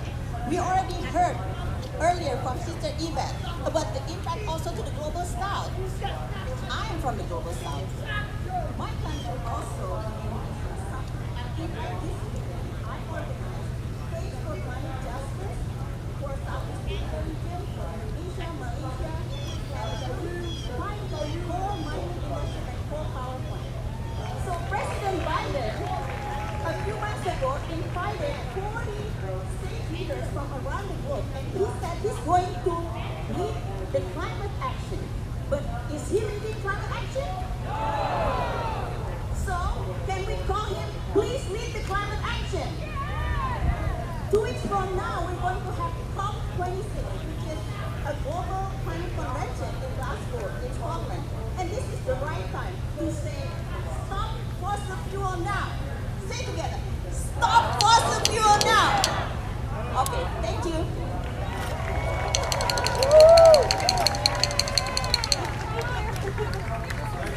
Thank you, madam, with green face.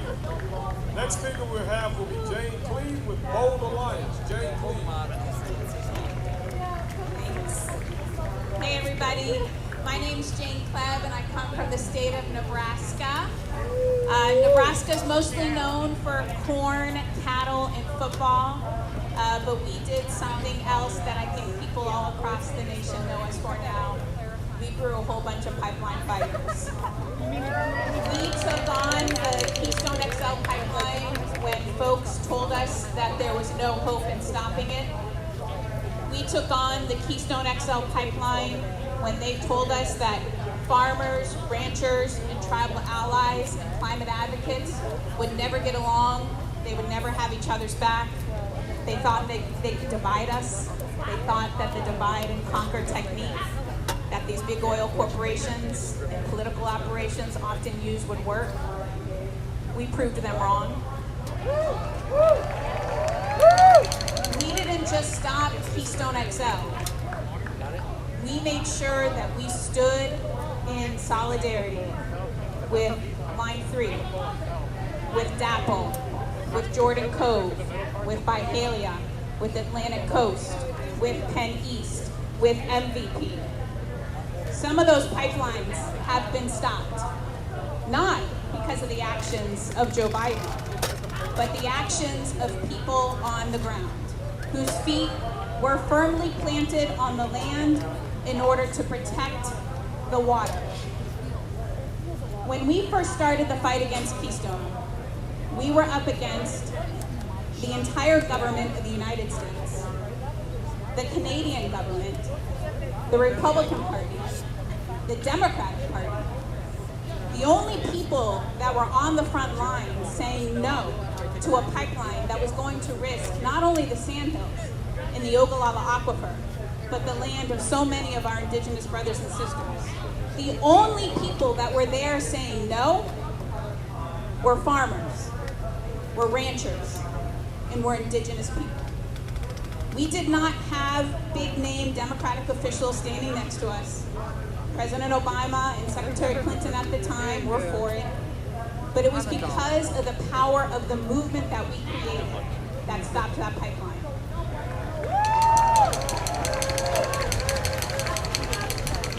And we have a lot to thank for people that came before us. Elders like Joy Braun, elders like Casey Camp, elders like Bill McKibben. They walked this path before us, and they walked this path shoulder to shoulder with us. And that's how we stop these pipelines. It is never going to be somebody coming in and saving us. It is always going to be from the people. And so I want to close with just a story. 8 years ago, we decided that we were going to plant Ponca sacred corn inside the Keystone XL route as prayers and medicine for the land. the Keystone Route was crossing the Ponca Trail of Tears. And the State Department and our federal government was not acknowledging that they were going to be crossing a cultural resource. So we decided to do what we know best in the Midwest, plant corn. That corn was put up as prayer and medicine for the land. We then had that corn certified by the government as a cultural resource of the Ponca tribe of Nebraska and Oklahoma. And we have been planting it every year since. We're harvesting that corn on Saturday. It'll be the 8th year that we do that. The beautiful thing about this story is that Art and Helen Tandrip, who have caretaken that land for decades and has been passed down through generations, they acknowledge that their fight was in solidarity with indigenous fights. They acknowledge that the government took their land by eminent domain, but the government a long time ago took the land away from the first caretakers, the tribal nations that walked this planet long before any of us. And so what Art and Helen decided to do was deed that land back to the Ponca tribe. So this fight is more about climate justice. It is about climate justice, and there's no question. But this is about land justice. Land justice for tribes so their sovereign rights are protected. Land justice for farmers and ranchers so their land isn't taken by eminent domain for private gain. This is about land justice. And President Biden made a promise to us. He said, elect me, and I will make sure to act on climate. And he did on Keystone XL. We praise and thank him for that. But when he says he's going to build back better, he needs to do better by our communities. He needs to do better by protecting our water. He needs to do better by protecting our land. And he needs to finally connect the dots. That if you're going to stand on the global stage and say that you are standing up for climate change and that you are taking action against the climate crisis, that starts with stopping pipelines. You have the power of the office, the power of the pen, that you today, President Biden, can stop Line 3 and the Dakota Access Pipeline. You don't need Congress. You don't need Manchin. You don't need cinema. You need a pen. And so that's what we ask you to do. Stand with us. We stood with you. It's time for you to build back better, but build back better for our communities, build back better for our water, and finally deliver on the promise of land justice. Thank you.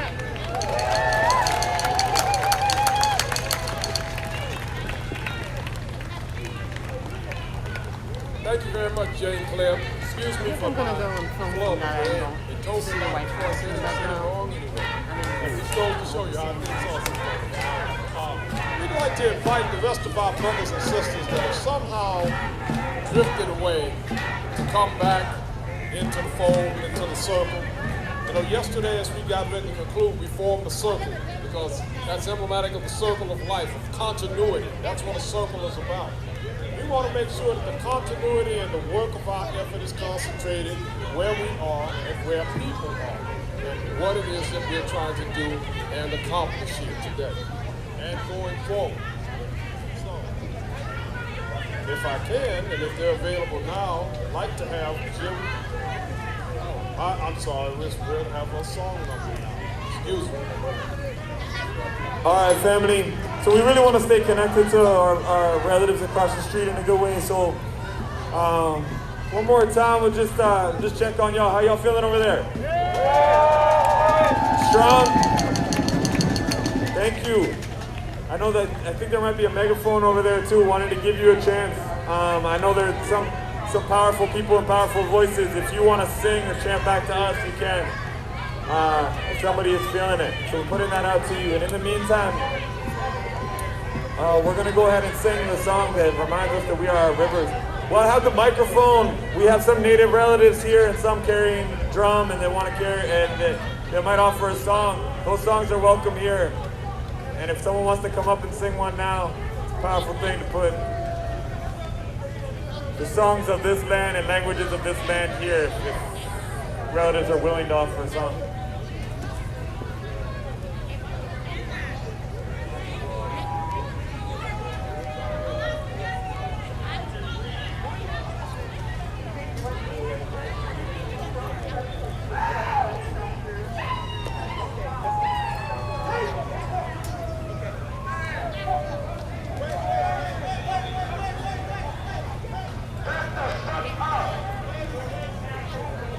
Beautiful.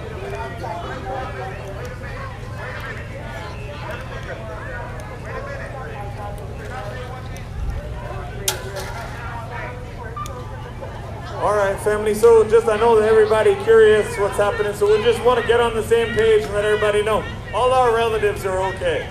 That's the most important thing. So our relatives are okay as far as I can see. There's one person who came here. I think there was maybe an evangelist and was saying things maybe people found disrespectful, so they're being confronted over there. So, but all around, everybody's okay. Let's try to stay connected to you all and to our good work here that we're doing.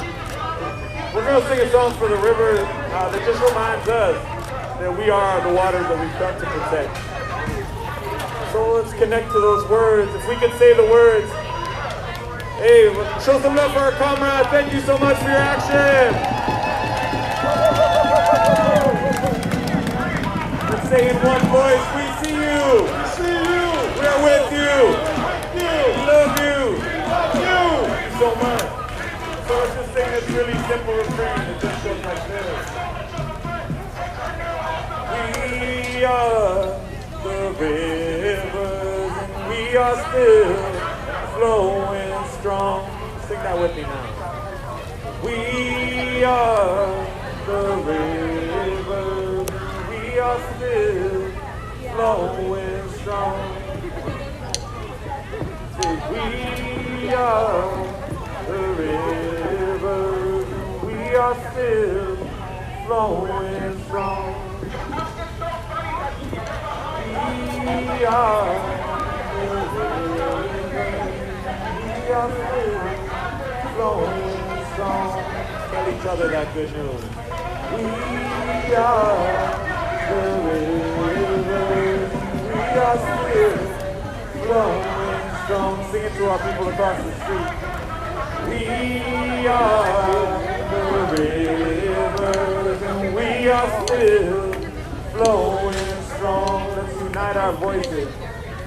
We are the rivers, we are still flowing strong. Gotta feel like the water. We are the rivers, we are still flowing strong. Picture your rivers. We are the rivers, we are still. Sing it loud for our comrades getting arrested right now. We are the rivers, we are still flowing strong. Sing it to them now. We are the rivers, we are still flowing strong. Sing for all our people back home.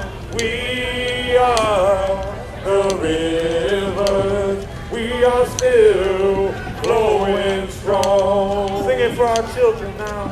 We are the rivers, we are still flowing strong. If you're willing to protect the water, sing. We are the rivers, we are still flowing strong. Just march in place a little bit.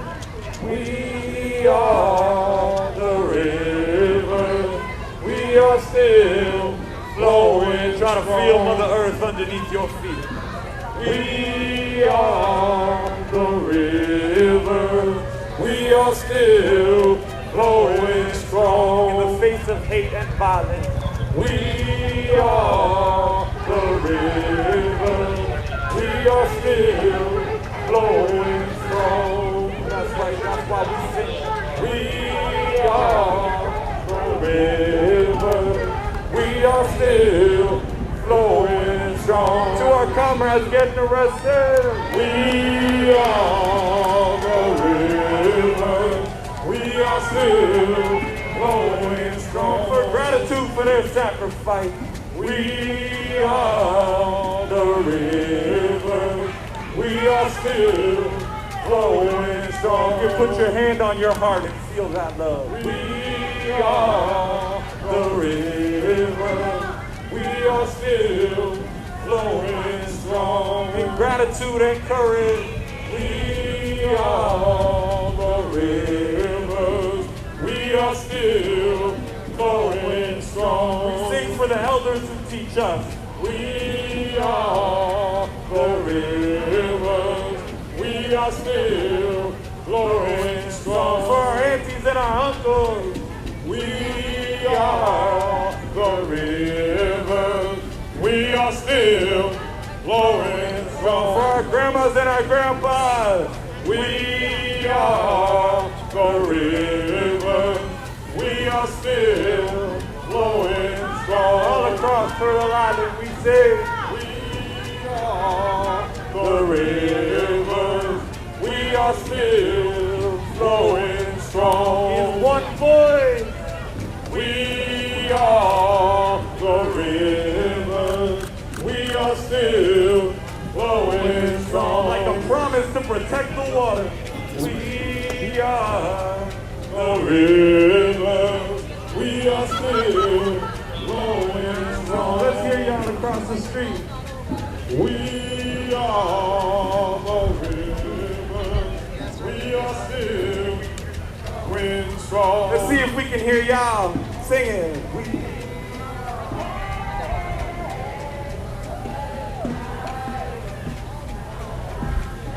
Let's sing it back to them now. Ready? We are the rivers. We are still flowing strong. Sing it back to us. We can hear y'all. We are the rivers. We are still flowing strong. Now in one voice we say, we are the rivers. We are still flowing strong. Two more times. We are the rivers. We are still flowing strong. Last time, real loud, we sing. We are the rivers. We are still flowing strong. We end with this line. And we will still be here after all of this is done.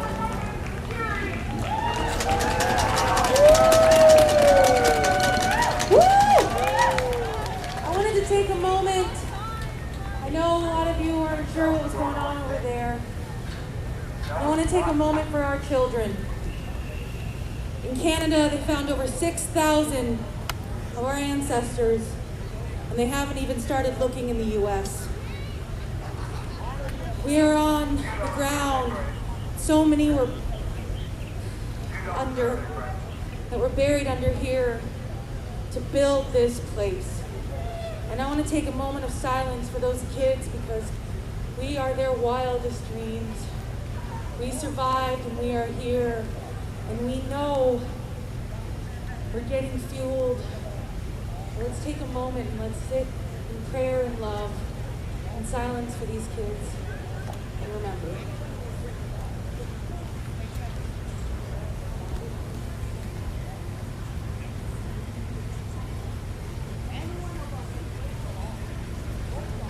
Your belly and remember that every single breath is because we are alive. Every single breath in our belly. And let's take one deep breath together and feel all the goodness. Feel all those spots inside of us and just breathe out all that doesn't serve us. Okay, y'all. I know this is getting deep. We're going to stay connected. We're in solidarity here. Too soon, ladies. So, I'd like to call up the next speakers here, Jim and Sue Franklin from the West Texas front lines. Let's give them a round. Woo!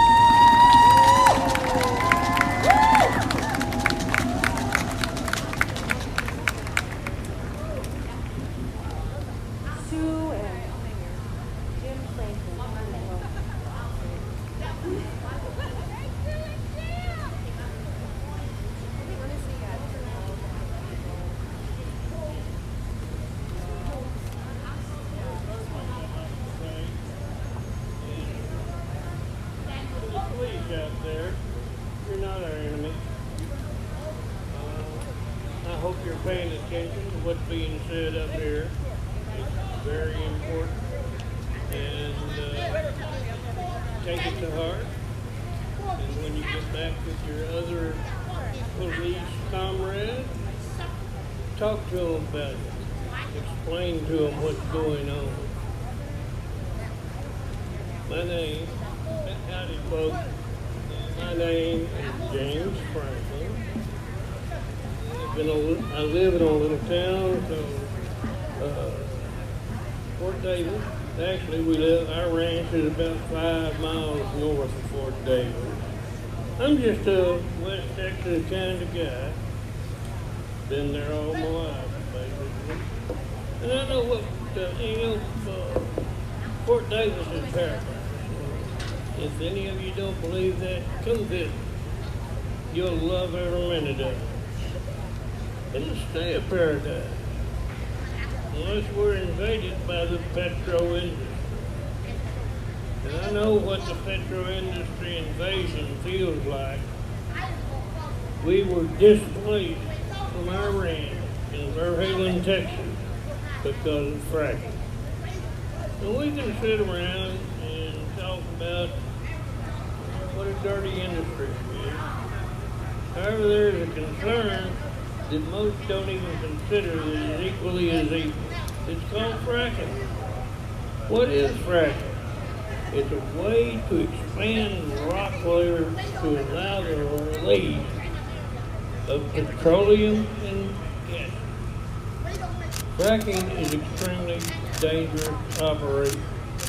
It is composed of poison, explosions, and sand. The sand is not the kind that you go out in the desert and dig up. It is a man-made material that the grains are quite a bit larger than the sand out in the desert. Basically constructed of toxins. The entire operation of fracking is a way of disposing of toxins in an inexpensive manner. First, the man-made sands are installed in the well. Second, toxic liquids poured into the well. Then a very powerful explosive package is installed. When the explosion occurs, the liquid separates the rock layer. That allows the petroleum to start flowing. This sounds relatively innocuous until you stop and realize the consequences of this operation. The toxic liquid is injected and ingested into the water table. The sand keeps the rock layers expanded. The explosion shifts the upper and lower rock layers of rock, causing major stress points. The results of all of this are poison water, earthquakes, and sinkholes. None of these results are desirable.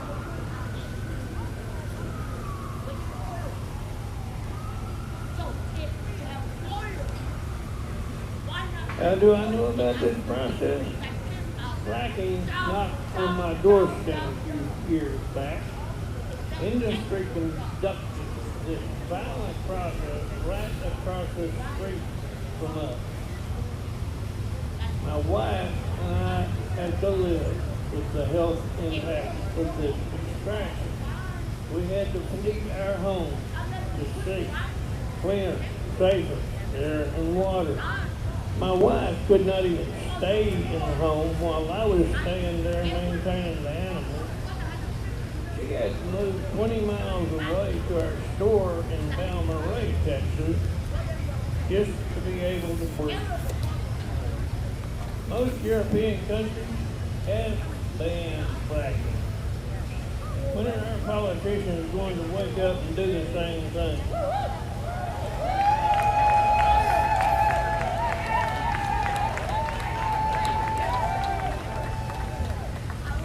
Instead, we just keep on living in our farm and bailey world. When will we stop exporting climate destruction to the rest of the world? Trump was perfectly happy to allow the Canadians to ship their tar sands to Texas to be processed and refined. Tar sands are the worst of all possible petroleum sources.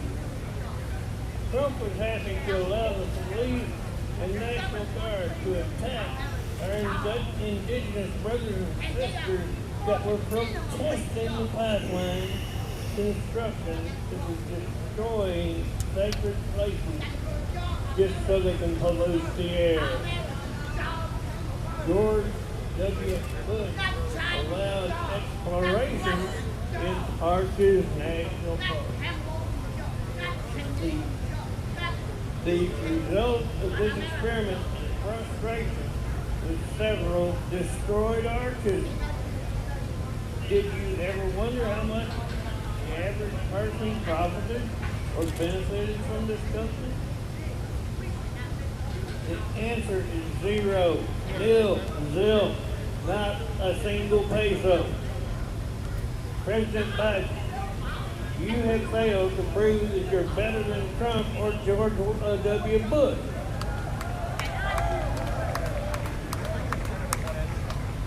Under your watch, indigenous people have still been brutalized by police in protest against the Line 3 pipeline. You have allowed drilling for oil and gas development and fracking in public land. You have allowed companies to continue to extract oil and gas from the Permian Basin, that's the Pecos to Odessa Midland area, at extreme level, wreaking havoc on those not living in the region.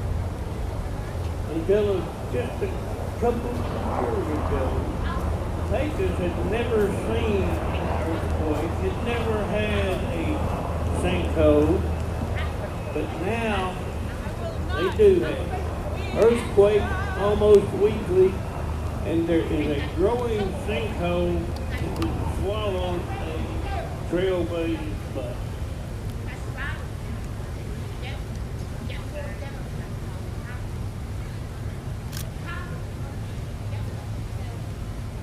At this moment, we need to demand that our politicians quit kowtowing to the oil companies.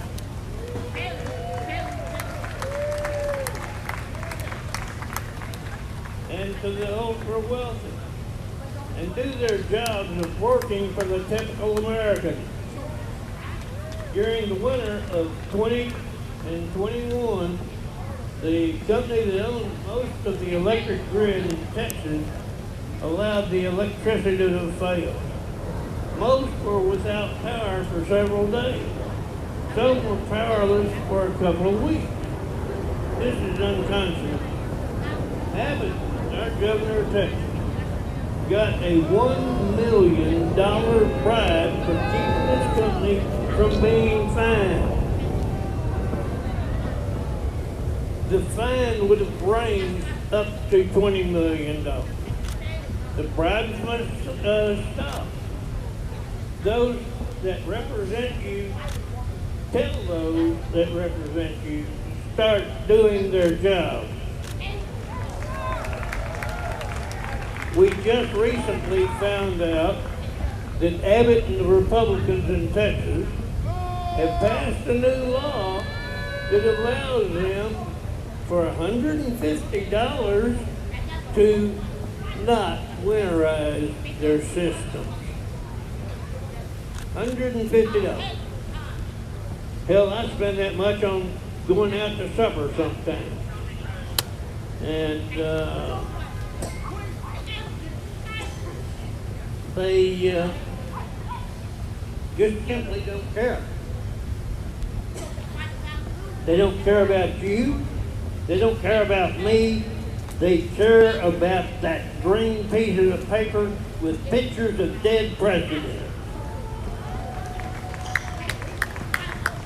Thank y'all for listening. Hope I didn't bore you too bad.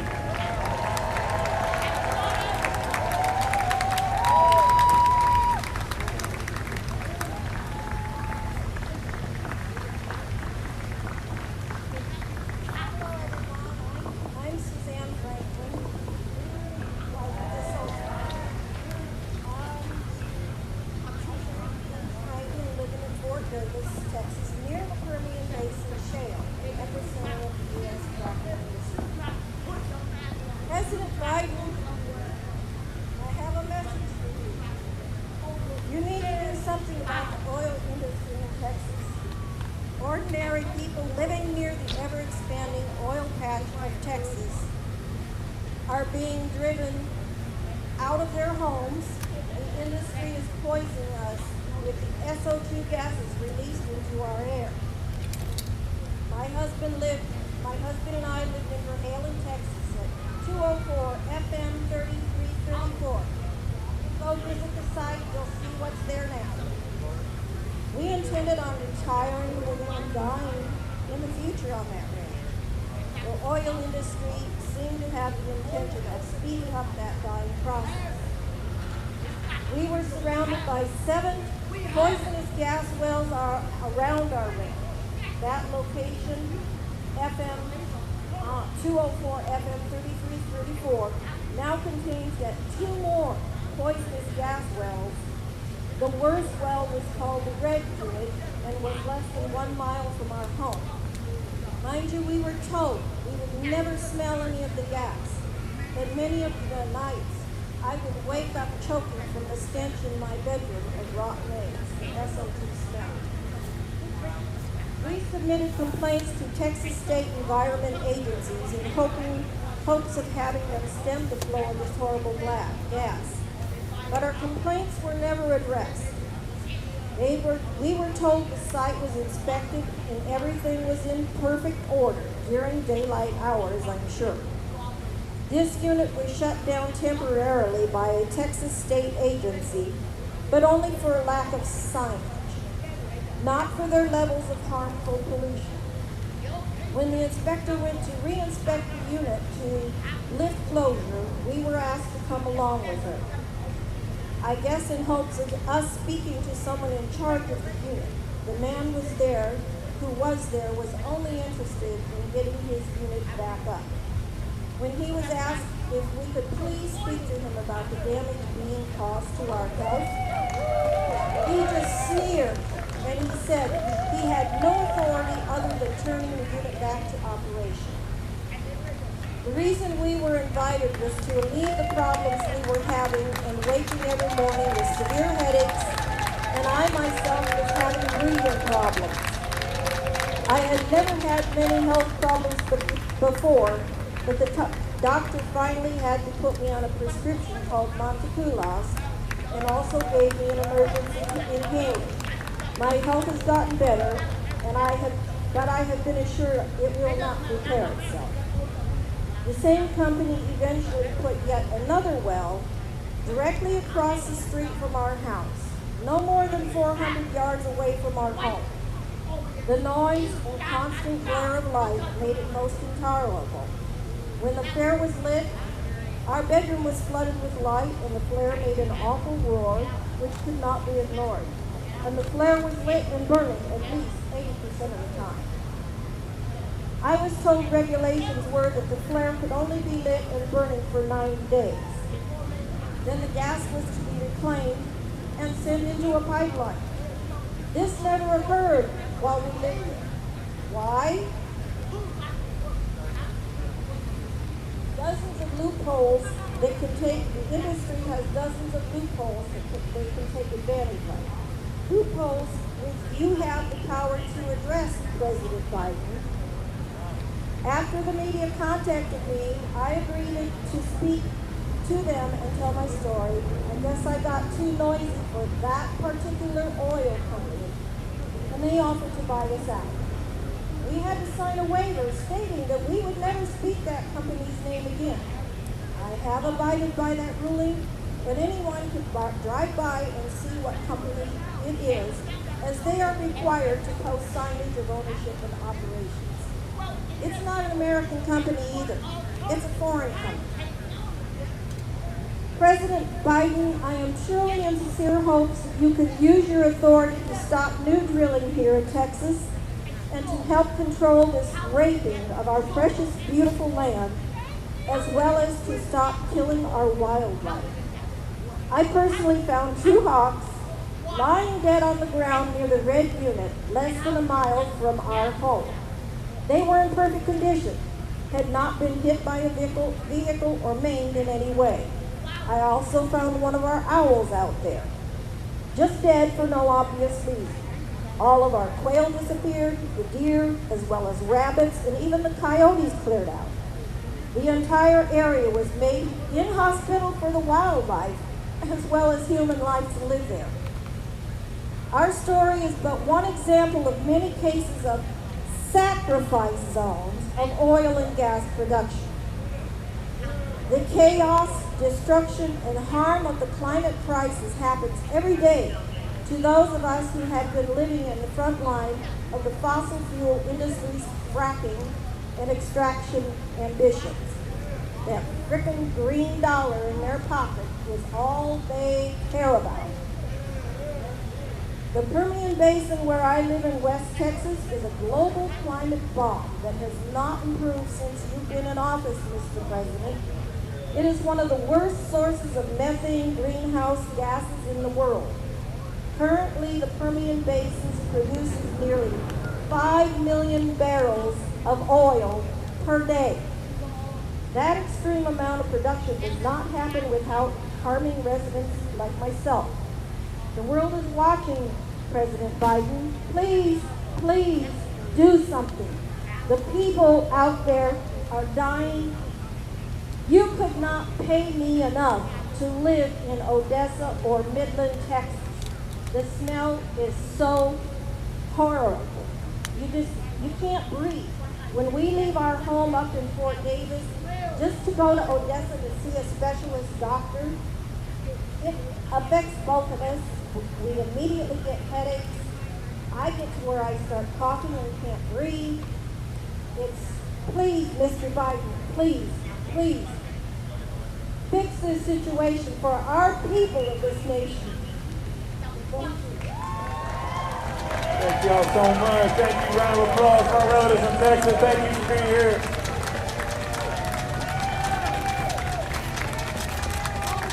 Comrades, we see you. Comrades, we love you. We stand together.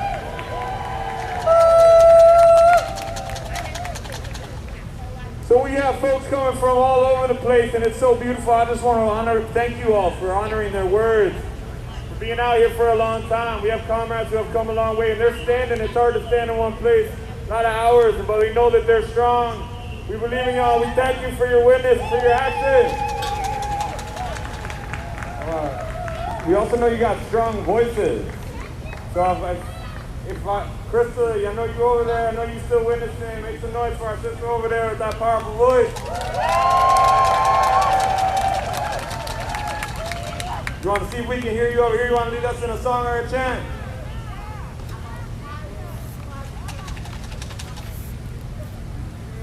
You can do the one you did earlier. Just get us going. So Chris is the one who started that Protect Our Gulf earlier and just had the whole streets full of Protect Our Gulf. That sounded good. So you want to get us going? Okay, that's right. You've been using that voice. One more time for all our people who've been lifting up their voices today for the waters. We're going to give all our love and attention to our relatives across the street leading us in a song. You go ahead.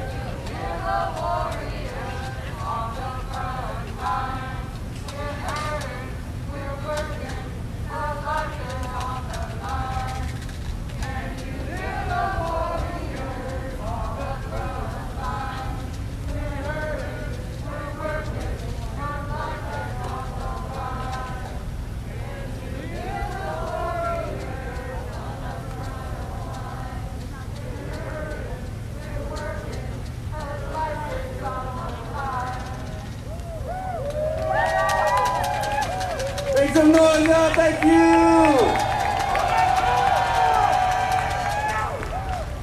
We love hearing your voices and we love seeing your witness. We're so grateful for you. So we're gonna keep it going, y'all, because we have a few more powerful speakers. So if you're still here, if you hear my voice, to honor these voices that have come from afar means a lot to us. And we thank you for your attention. Just thank you so much for giving that love and attention to our relatives across the street and the love and attention to our folks who are speaking here. Thank you so much.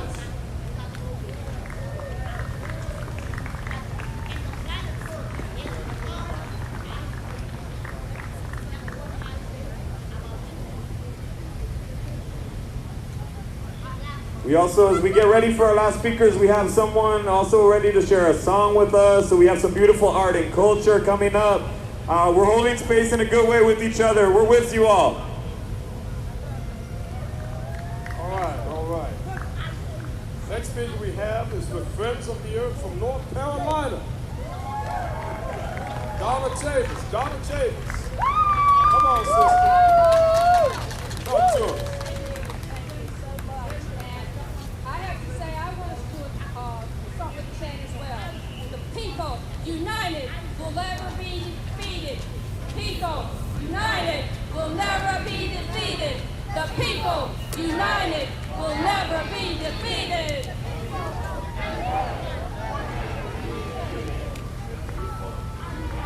Will never be defeated. And I started with that because it was the spirit that moved me as I stood over here and listened to all the testimonies. And I connected with the testimonies, and it reminded me that we are united. We may be experiencing things in a different geography, on a different piece of land, but we are still experiencing the same behaviors of the United States government. And so I stand here today saying, I see you, and I feel seen. When I go back to my little piece of North Carolina, I will carry this with me. So thank you. My name is Donna Chavis, and I come from Pembroke, North Carolina, which is the ancestral home of the Lumpy people. And I am proud to be here today with Friends of the Earth, who calls for a healthy and just world. And I think that is all we've been talking about today, a healthy and just world. One of the things that struck me as we were calling President Biden to fulfill the treaties, I was told before, and I have been told many, many times since then, that treaties are the highest law of the land. Listen to that. Treaties are the highest law of the land. And yet no treaties are ever been upheld with indigenous people. If they do not uphold treaties for our people, how could they be trusted to uphold any treaty? Treaties are the highest law of the land. Only Congress is supposed to be able to break a treaty. Only Congress. And yet they're broken every day. And the courts uphold that all the way up to the Supreme Court. So let's never forget that treaties are the highest law of the land. We see you. We love you. We see you. We love you. We see you. We love you. We love you. And we're all connected with that. And so let me step back just a minute and give a little history. In 1958, I was 8 years old, and my father was a part of the planning for what became known as the Battle of Hayes Pond in our county. The Battle of Hayes Pond was when the Lumpy people ran out pretty close to it. And they have never come back in open meeting anyway. We know they're there, but we don't see them. So 1958 was the beginning of my radicalism. Daddy didn't know what to do with it. He said it might not be safe. So I had to stay home. But that has stayed with me for all these years, all these 60 years. And the other day I commented that being from the East Coast, we have been surrounded by empire for 85 years. And that was the modern indication of empire. In 1958, when Catfish Cole, yeah, that was his name, declared, right, he was coming to Madison,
tribes, and 2 urban Indian cities. Over 30,000 indigenous people were impacted, and yet they declared there was no disproportionate impact. Over 30,000. North Carolina has the largest indigenous population east of the Mississippi. But were they protecting our people? No, they were not. They were lying. The governor lied. Everyone lied. This was bringing jobs, right? What kind of jobs? Who knew that would bring jobs? And yet they were talking about hundreds and hundreds of jobs they would bring. That was the construction jobs that was going to build the kind of life.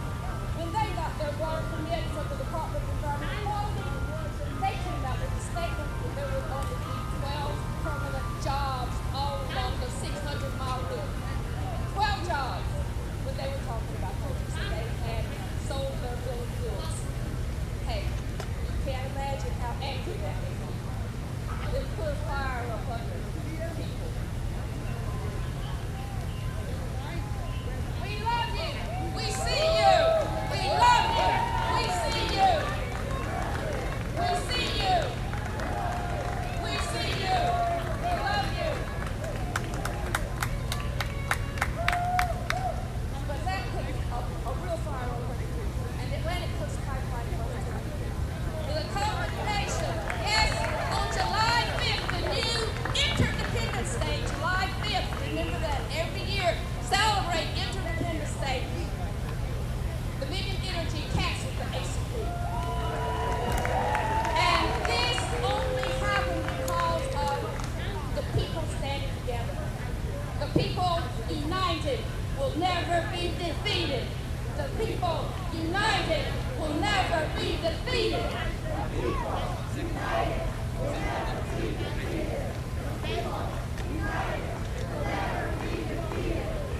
And we defeated the Atlantic Coast Pipeline. Along with our allies of legal staffs and other organizations, it was an allied effort, but it was the people who stood strong. It was the people. So then what? We knew the MVP was on route. So of course it's still out there saying that it's going to be oil ready. But we do not believe it will happen.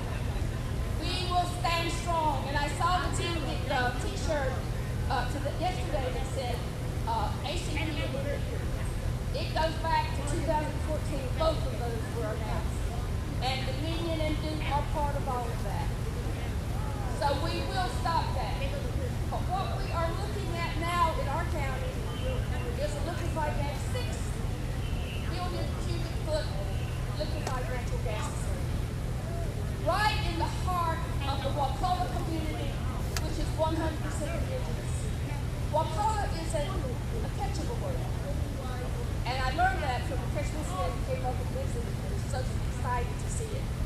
And he said there were trade routes between South America and our territory hundreds of years ago. And we still hold on to the name Wakulla. And that community is under attack through this liquefied natural gas. After the ACP, this is what Duke pivoted to open their LNG. And then as the construction workers were going, they started talking and said, they're already talking about another 6 billion LNG in the same spot in the middle of this, right in the middle of this community. But it did almost 100% of this elementary school less than a mile away. And they got it all done through technicalities. They got just within a few feet of what we were in, the closest to the school was stopped. They just were close enough. They changed their plan so they were just enough not to have an air permit. All they had to get was settlement and erosion permit. You have to get more to build your houses than they had to get to build a 6 billion cubic foot LNG facility. And so one of the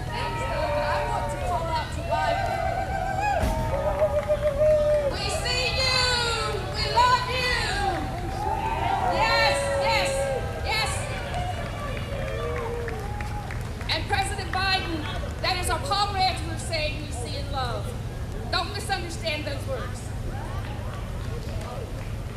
But one of the things I do want to say to President Biden is to stop fossil fuels, but even more so, stop false solutions. Stop false solutions. Stop false solutions. Stop false solutions.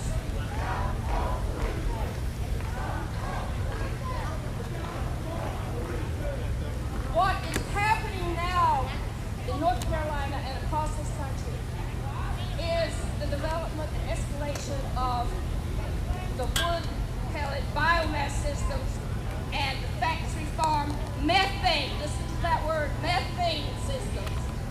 They are bringing together structure of the forest to get wood pellets to be joined with the factory farm methane gas to generate electricity. Listen, folks, they're talking about them being able to get credits to use wood pellets and factory farm methane gas to generate electricity to charge bus charging stations. They will get money to do that. They will get richer to do that. And in the meantime, they're destroying our forests. North Carolina is they call it the heart of southern forests, and they are stripping it bald right now. But we need to pay attention to the methane. This methane is going to be piped through Duke pipelines, Dominion pipelines, all the pipeline systems we're talking about, because this methane gas is being developed all across the country. And we need to add it to our call. No false solution. This is not natural gas. It is not a renewable natural gas, and that is what they're calling it. And they're asking the EPA to call it that and to clear it for that reason. We cannot ignore this development of methane because it's not coming out of the earth, but it is going from the earth through all of the manure processes to generate this methane. They are ahead of us on this. They've been planning this for decades. It's already out there. We already have a plant in Lumberton that is using chicken litter and wood pellets to generate electricity. And it's owned by a corporation in Georgia. So it's out there. It is not down the road. It is now. And it will be just as bad. Methane is methane is methane. And we have to get all of the methane out of the equation for generating our energy. No false solutions. No false solutions. No false solutions. No false solutions. President Biden, keep your promises, the promises that you made to my people at the very end of your campaign when you were afraid you were going to lose our votes. Keep those promises and have no false solutions. Thank you.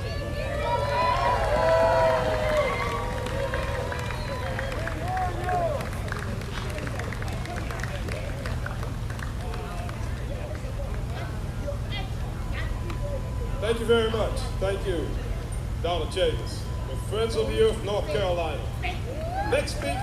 The next speaker we're going to have is with the Climate Hawks vote, and that is going to be R.L. Miller. R.L., take it away. Hey, folks.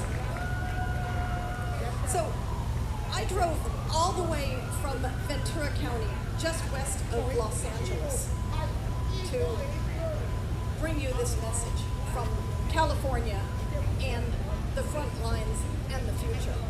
We think that California is where the future gets invented. Well, let me tell you what's going on in the future. Whole towns have been wiped away by wildfire. Other towns are choking and dying and fading away because there is no more water. You say that the water is rising.